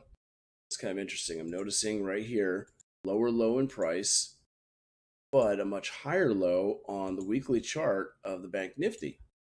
So that's suggesting a correction right now. We'll have to see if we were changing trend direction. We actually became bearish here because you notice we had highs where we're not above 60 and we're making lower highs and lower lows. So we're in a bearish trend going below 40. But now we've got a positive divergence, maybe nearing the end of the downward trend. And we are at demand. We have rally, base, base, rally. Now it's a demand that's been tested multiple times. So I'm kind of surprised to see. And we went pretty deep on our first penetration there. But we stayed above 60, at least closed above 40. Sorry, we closed above 40 and held. Now we're not. But we are getting a divergence that's causing a little bit of a push back up. So I would expect a bit of correction going on here. I'm looking at the weekly chart. We can drop this down into the daily to see where we might pull back. No, it wasn't head and shoulders. It was double top on Reliance. Yeah, it was double top, but still bearish. Same. Okay. Oops. There we go. Get rid of that. It's divergence, as you can see. And we are retracing back. There we go. Don't really have any good supply here. Till way up here, perhaps. You got drop, base, drop. Nope, that's basing too. So there's no really good supply along the way, unless we break this down into a 4-hour time frame. Gap fill at 61.8. That's it. That's the only supply. Now, are we going to get that high is the question. Because as you can see, we've tried to rally up to the origin of this retracement, or the last impulse here at 38.2%, and we're stalling out before we even get there. So that's not looking so good. Let me take a look at the constituents of the Nifty Bank. And again, does it show the, let's see, this investing.com. Trying to see pieces of it and the weightings of those pieces, because you want to basically look at the ones that are heaviest weights, and I'll let you know where the markets are likely to go.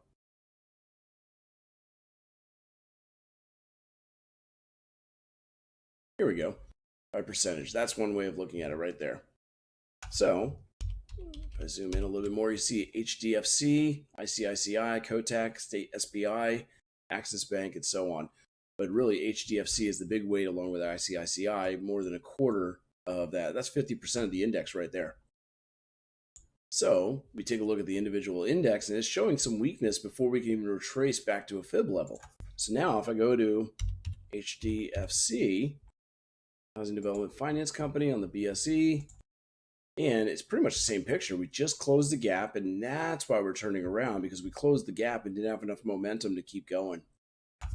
Let me go to the bigger picture on the weekly chart here. Again, just a simple retracement is what we're experiencing right here. See, we impulse down, corrected back up about 50%, and not really seeing anything until we go down to that 4-hour time frame. And on the 4-hour, that's where we see we came up to close the gap, and now that we've closed the gap, we're getting a bearish harami, okay? Which, by the way, Japanese harami means pregnant. So there's the body of the baby inside the mother.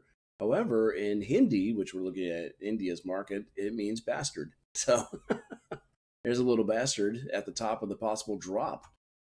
So what we could do to confirm this on the 4-hour chart, once we close this candle, if it closes inside the body of this candle, once you break the low of that candle, you're likely to move to the downside.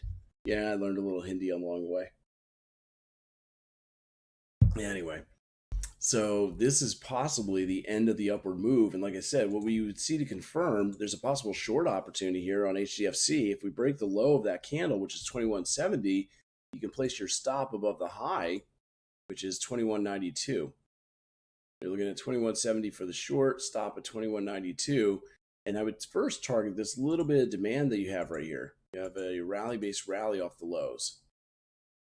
So you want to get out above about 2100. No, I'm sorry, not that high. Not that high. You don't have to go that high. Probably about 2080 be your first target right there. I'm not sure why this isn't showing the labels. Hang on. Price label. There we go.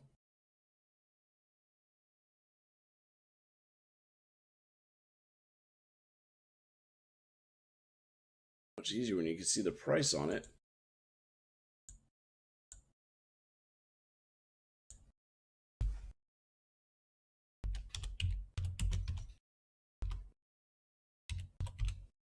There we go. Save that. Okay. So we got, again, 2170, 2192.20, and then the 2080 is the target. So that's what I'm saying on HDFC as a possibility. Well, of course, if it breaks to the upside, then it should be able to continue up to this next area of supply just above. Let's see, we got drop, base, base, base, and drop, and that's the next fib level. So wait for that one if it doesn't hold here. But if we're above 60 as we come in there, then we're going to keep going. If we're below 60, we'll hold. And right now we're below 60, so I expect us to drop from this area on the next candle. So wait for this candle to form and close, then look for a short on the breakdown on the next candle. ICICI Bank was another one. And it's pretty much the same picture. You see that smaller candle turning around. This one couldn't close the gap. It's showing a lot more weakness than HDFC. So that was turning us to the downside already. Okay. So that's what I'm seeing so far in the Nifty and the Bank Nifty. I don't know if anybody has anything different, but that's pretty much what I'm seeing right now. Oh, it's not HDFC Bank? I thought it was. Oh, wait, I had the wrong one. Okay, there it is. That's the bank. So anyway, same thing though, actually. You can see, thank you. I was looking at the wrong bank. Thank you very much. But you can see this one came into this drop-based drop, gap fill. Same thing, came to the gap fill, couldn't get above 60. Thank you, Kartik. I didn't realize I had the wrong bank, wrong stock up there. That was housing. So this is HDFC Bank. But you can see, same thing though, we had this gap fill that we came up to, and same thing, we're getting that engulfing basically inside of we're basically wiping out the prior day's price action. And by doing that below 60, we're continuing to move to the downside. I'm not sure if we hit a retracement level or what, but that's looking bearish. Look at that. That's very indecisive and bearish, showing us that we can't continue the overall move up. I think we did a 50% retracement, didn't we? Yep. Roughly 50%. So yeah, that's bearish for the market. So no, we don't have the same trade. That was a different trade. Sorry, a different stock. But again, going down to the 4-hour time frame here, it does look like we're going to drop back down. Watch as you come down. This would be your first target if you're shorting. And your demand is 1290 right there. You got drop base rally at 1290, 1271. So I don't know if we've got an entry point anywhere though. That's the problem. Kind of already had to be in. You can see we have that basing and then the drop for the gap. This is forming a little bit of a zone again. I'm not sure if that's going to work though.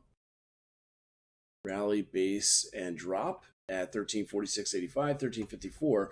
The thing is, on the 60-minute time frame, we are above 60, which means we're not going to make fresh lows without a retracement first. So we might be, well, it looks like we already tried to close this gap a bit. I don't know if that's going to hold, but it is rally, base, rally, demand right there at 1325. So if we bounce, we may end up shorting again at 1346.85 with a stop above 1354, targeting that 1290 ultimately. So that may end up becoming a good shorting opportunity there with the target maybe right here at 1297, 1300, maybe a little below. But yeah, that's kind of what I'm thinking. We need to basically rally up and make a lower high before a lower low for that downtrend to continue. And on this hourly chart, HDFC, I don't know if we're going to do it from below 60. What would be great is if we did some sort of divergence here, but I just don't see it. I'll watch the 1346.85. Let me write that down.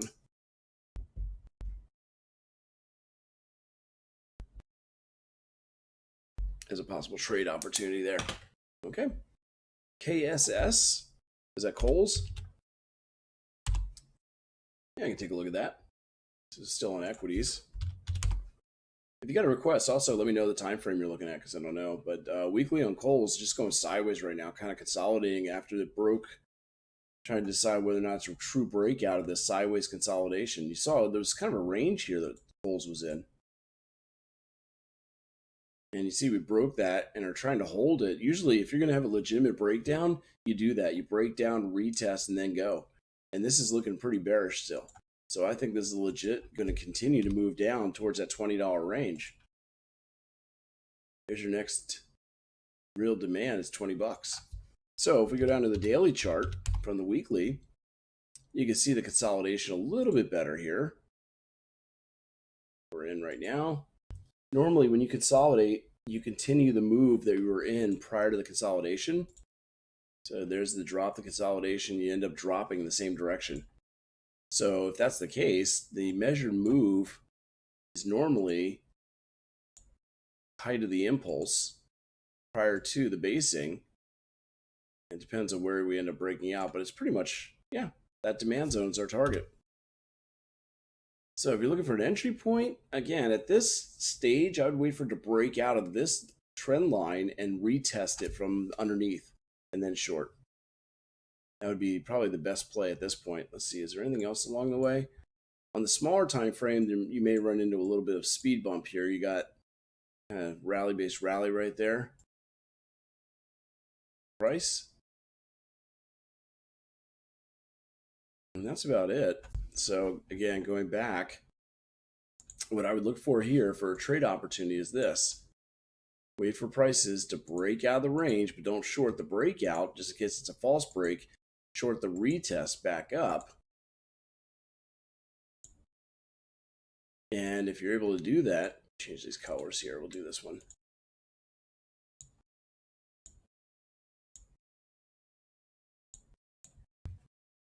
Okay, so if you're able to short that retest back up, you're going to be targeting those demand zones on the way back down again. That's kind of what I'm seeing here. Wait, what's the color I want? It's not doing the same color. That's close enough. It's fine. And then you got target 2 down here. So that's what I'd look at. I did go over the indexes. I didn't go over the ETFs. No, it doesn't let you buy stickers. I don't know what's going on there. Sorry. Yeah, I logged in on a different account. I don't know. It's kind of weird the way I set this up today. It's not the way I would prefer, but it got me online. So I'll figure it out next time. Thank you. Am I game to chart the dollar? Yeah, I can do that. I can go over SPY real quick as well. And looking at the big picture on SPY, the weekly chart, again, not really truly divergent. I guess it is a bit of divergence. You know, we have a Harami going on there too. Notice the small candle inside the larger one. So we're retracing a little bit. And this is what I've been talking about with the divergences, where we have lower low and same or higher low. So the indicator is not doing the same as price. So it's kind of what we talked about with the S&P earlier today, that we're in a retracement mode. It's not a reversal trend until we get confirmation. And basically, we're just simply retracing this big move down. So we start dropping down to the daily chart. We don't have any supply. We basically just have the zones. Sorry, the retracement levels. That's all I got. And today we've come up to 23.6, and we're still trying to push higher, but we're starting to see some weakness, aren't we? And the problem is we got very little bullish momentum. It's very, very bearish today, so it's going to be trouble to get above that level. And it might be able to continue to the downside from here. So that was my upside target. Remember on the ES? I go to the, say, 15-minute time frame. We never closed the gap at all, did we? Prior day's highs right there, never came down to it. And here we are stalling out right now at the 23.6 retracement, but we're pretty bullish still. You see on the 4-hour what we're doing. Nope, we're below 60 still. So we're going to stall out here today. Look at that. It's already happening.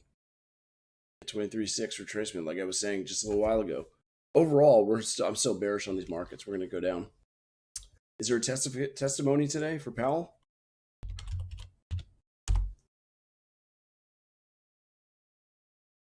Not today. We don't really have any other big news coming out today. Is it tomorrow? There it is. Tomorrow, 9:30 in the morning. Who's he testifying in front of? Congress? Yeah. Senate Banking Committee. All right. So they're waiting for that. Absolutely. They're going to wait to hear what he has to say. So going back to SPY, or I'll go to IWM actually, because that is one of the leaders as we were seeing. And again, same thing. We got a little bit of retracement going on, but that's really all it is. You know, on the weekly chart, we pretty much made a measured move to the downside. Showed this earlier on the SP or on the RTY. You see we made that measured move and simply retracing. And the question is, how much are we going to retrace? Because we're at 23.6 right now. So we have the last impulse down, and there it is. Going down to the daily chart. There's nothing here to hold us down. I think it was the 4 hours where, yeah, there's a bit of supply up here, 61.8. I don't know if I'd call that a good supply zone. Technically, you got rally, base, drop that made a fresh low. But we're pushing through that right now. So I don't know if that's going to work. It's kind of a wide zone too in comparison. So maybe if you use the body, still have room to go. I don't know. But we are stalling out. You see a topping tail on the candle here. So I don't see us going much higher than that today. So for tomorrow, we'll have to watch and see what Jerome Powell has to say. It might cause prices to move a little bit more. Yeah, that's all I'm seeing so far. So let me see. The dollar index going into the Dixie. Let's see which one I can use here. That one's only going to be daily, so let me go to the CFD version of it, I believe. And looks like we're still climbing, but man, talk about divergence. Look at that. I mean, that's inflation right there, isn't it? The US dollar growing and growing and growing, and buying power there, unchecked, unmitigated. That's what happens when you print as much money as you want. I don't know. It's not fair. The Fed prints money like that, and they call it quantitative easing. I print, they call it counterfeiting. It's just not fair, is it? Anyway, so we're broken out to new highs. Obviously, we're feeling the pain at the pump and everywhere else. But we got a nice divergence there, so that could possibly start to turn us around a bit, but it's not going to change the trend. Again, we need confirmation that's going to change the trend afterwards. So as of right now, this is just showing a little bit of weakness before we possibly pull back. So it could be a double top. We'll see. You know, we need to have the follow through. We got to break that neckline down here at 101 for anything like that to happen. So let's see here. I turn my AC back up. Warm out here today. Anyway, so a little bit of divergence. I dropped down to the daily chart, see what's going on, and we got a bit of demand possibly. It's not great. Actually, yeah, it is. Rally base rally. So we're heading down to the 102 area potentially, at least for our first bounce. That's what it looks like. Whoops. That needs to go to the lows. There you go. Oh, getting delivery right now. So rally base rally right there. That looks to be where we're heading. You were looking for retracements but breaking your heart? Yeah, there's a pretty good divergence. So on that weekly, you know, the daily is going to pull back at least to 102.50. It looks like right now as we're tracing back towards. But as far as being able to continue to go higher, yeah, it's got to break this neckline to go down for the double top. I don't see it happening as of right now because this is just, I mean, it's a good divergence, but when it rallies again, if we are below 60, then yes, we'll continue to crash down. If we're not below 60, then this is just going to be a small blip and we'll bounce off the 102.50 and go higher. Unfortunately, I'm seeing it going higher because the Fed is very slow to react by raising interest rates. Yes, they raised it a little bit more. They're trying to talk it down, but they're so slow to react. I think it's going to end up going up. But if we can pull back and drop below 60 and then stay below 60 as it tries to rally, then I would say we get down to this level.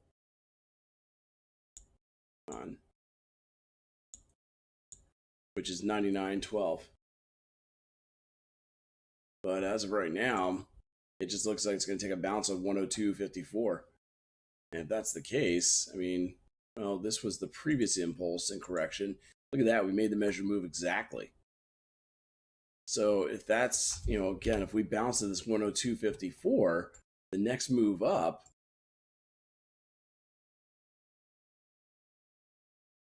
is to 105.32 and then 107.39. I'm seeing. There we go. I'm more of a swing trader. I do a little bit of both. I do a little bit of everything. I do some long-term stuff. I do a lot of day trading, to be honest with you, as well. So it's a little bit of everything. Let's see. Do I provide teachings on my Fib and RSI on higher time frames? Sure. Yeah, I do.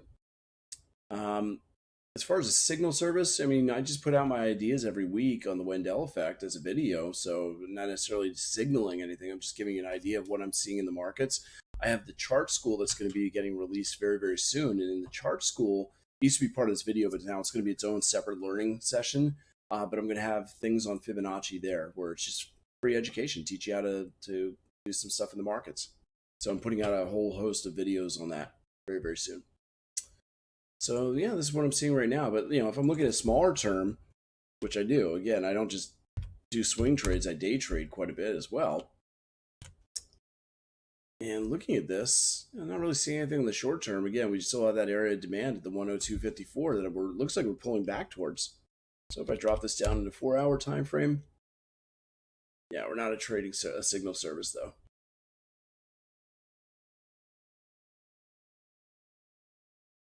And I'm not really seeing anything on this time frame. You know, this is showing bearishness on this time frame. That's for sure.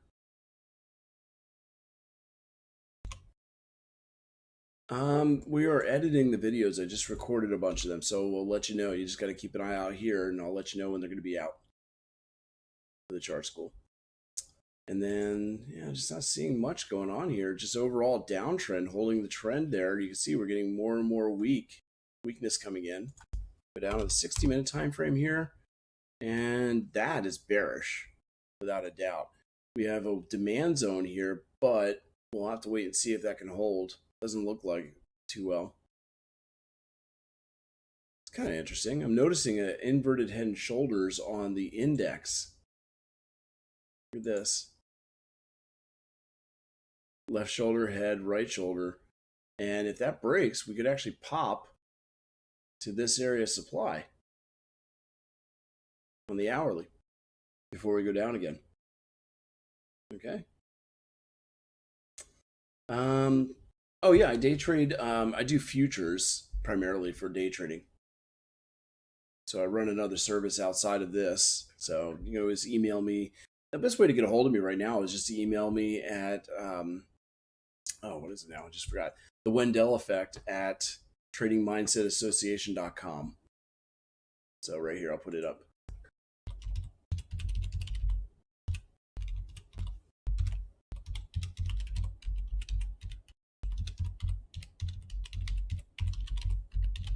There we go. So the Wendell effect at tradingmindsetassociation.com. You can go ahead and email me there. Questions, you know, if you're interested in following me more, or you want to learn more about my courses, things like that, email me there. That'd be the easiest thing. You can also catch me on Twitter, and that is at TraderBdub on Twitter.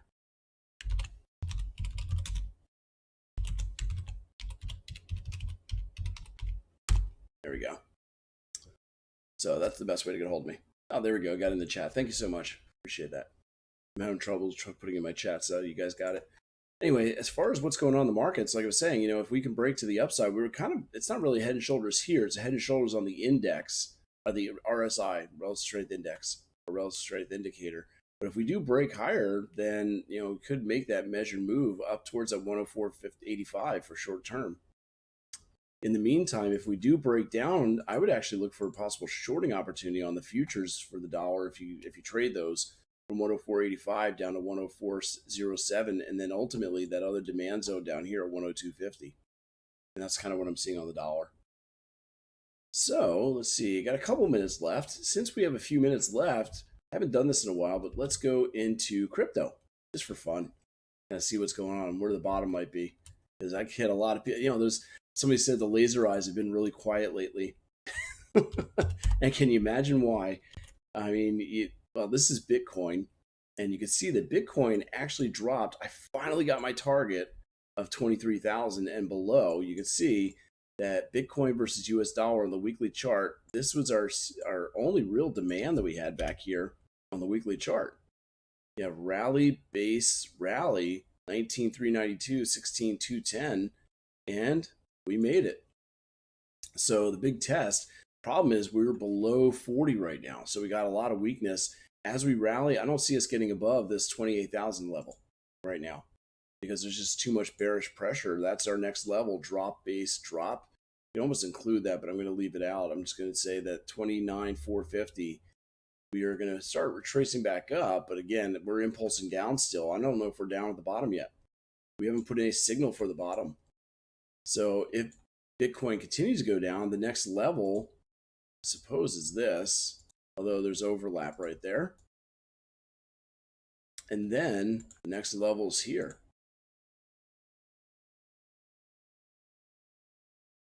So basically what we're looking at right now in Bitcoin is potential to keep going down. So much for the bull in Miami. TradeStation put out a, I don't know if anybody's seen it. It's not too far from me. I haven't gone to look at it yet. But there's a bull in Miami. Let me see if I can find it.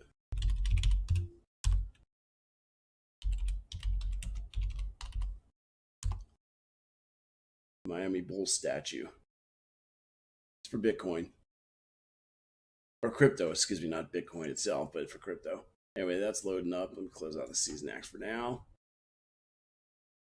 And coming back to this, you can see we're getting a little bit of a bounce. So let's see where we might end up bouncing to in crypto right now, because we do have that move to the upside. There might be some short-term plays. And we are already past the 23.6, so we're at least going up to 22.301 right now, what it looks like. I go down to the daily time frame. And, ooh, we've got a little bit of supply at 38.2, don't we? Notice drop, base, drop. There it is. That's your target. So if you're looking at Bitcoin right now, we might have a little bit of trouble getting across 22,000 right there. 22,111, 22,301. That's your target that we're heading to as we speak. So that's where I'm expecting it to retrace to right now. So we hit an area of demand, as we normally do, we bounce. But we're only likely to bounce a little bit to Fibonacci retracements, as this had a pretty good move to the downside without any kind of signal that it's going to continue to go upwards. So yeah, I'm expecting this to just be a small bounce. And where Bitcoin goes, pretty much everything else is going to follow as well. You got Ethereum, you're going to have pretty similar patterns. I mean, look at that. It looks almost the exact same. The same area, drop, base, drop. Looks a little different than Bitcoin does. That's not actually a great zone because you can see the wick overlaps that. That's all I've got. If I go down to 4 hour, let's see if there's anything different here. Might not even be able to make it. Oh no, that's it. 38.2. That's the only target I've got. And you can see rally, base, drop right there too. And if I drop it down to 60 minutes, see fine tuning. And like I said, there was some trading to the upside, but very short-lived. You got to be willing to get in and out relatively quick.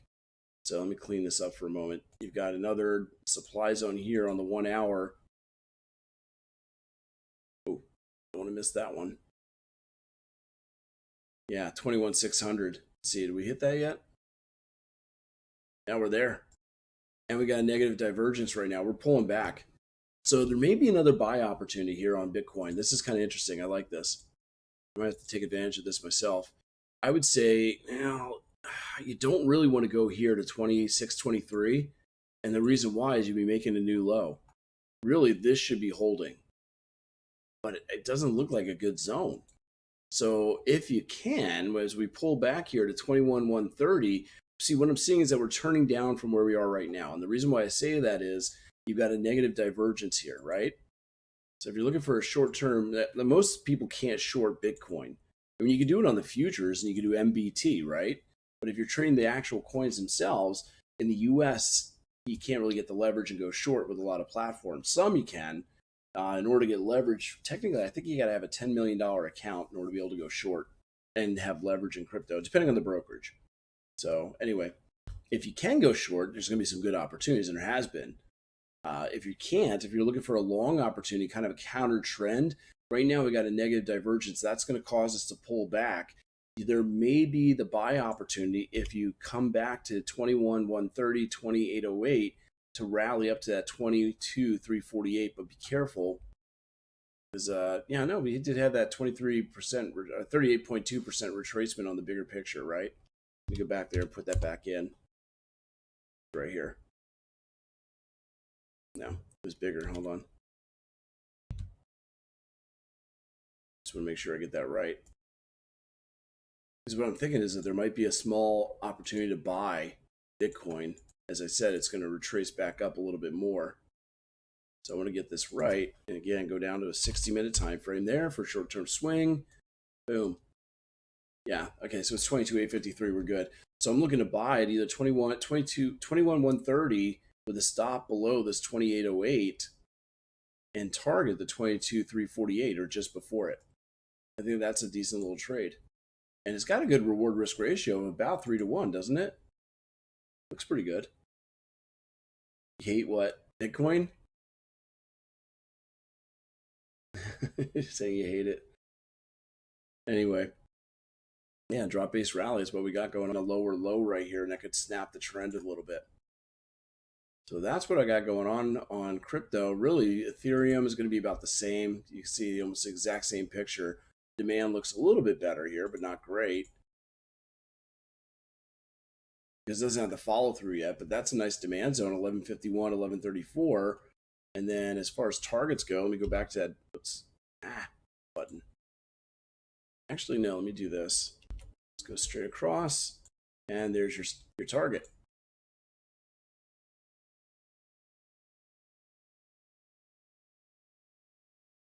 Looking at 1151, 1134, targeting down about that 1210. So that's what I got going on. Oh, you hate that you can't short Bitcoin. Yeah.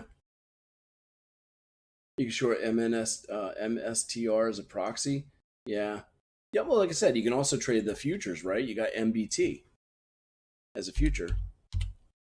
Now, let's see. Are we in the July contract? There you go. You got the micro Bitcoin futures that you can trade. So there are some alternatives. Cardano. We can take a look at Cardano. And let me just go ahead and clean this up. I got to wrap this up. I've been going for over 2 hours now. Ooh, time flies when you're having fun, right? Anyway, start off on the weekly or Cardano. Take a look at what's going on there. Could be worse. Could be a lunatic, right? Feel bad for those guys. $120 down to less than a penny. Actually, I don't feel bad. You guys make your own bed when you trade this stuff. You don't know what you're doing.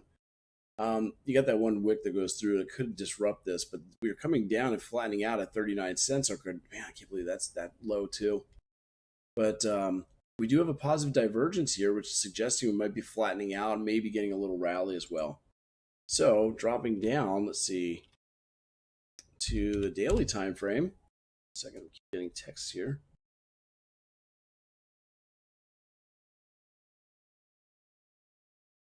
Okay. All right. Anyway, oops, sorry. Daily, we want to go, let's see, 240. I don't really see much going on here. If we can get that rally, let's see, we're running into supply right here.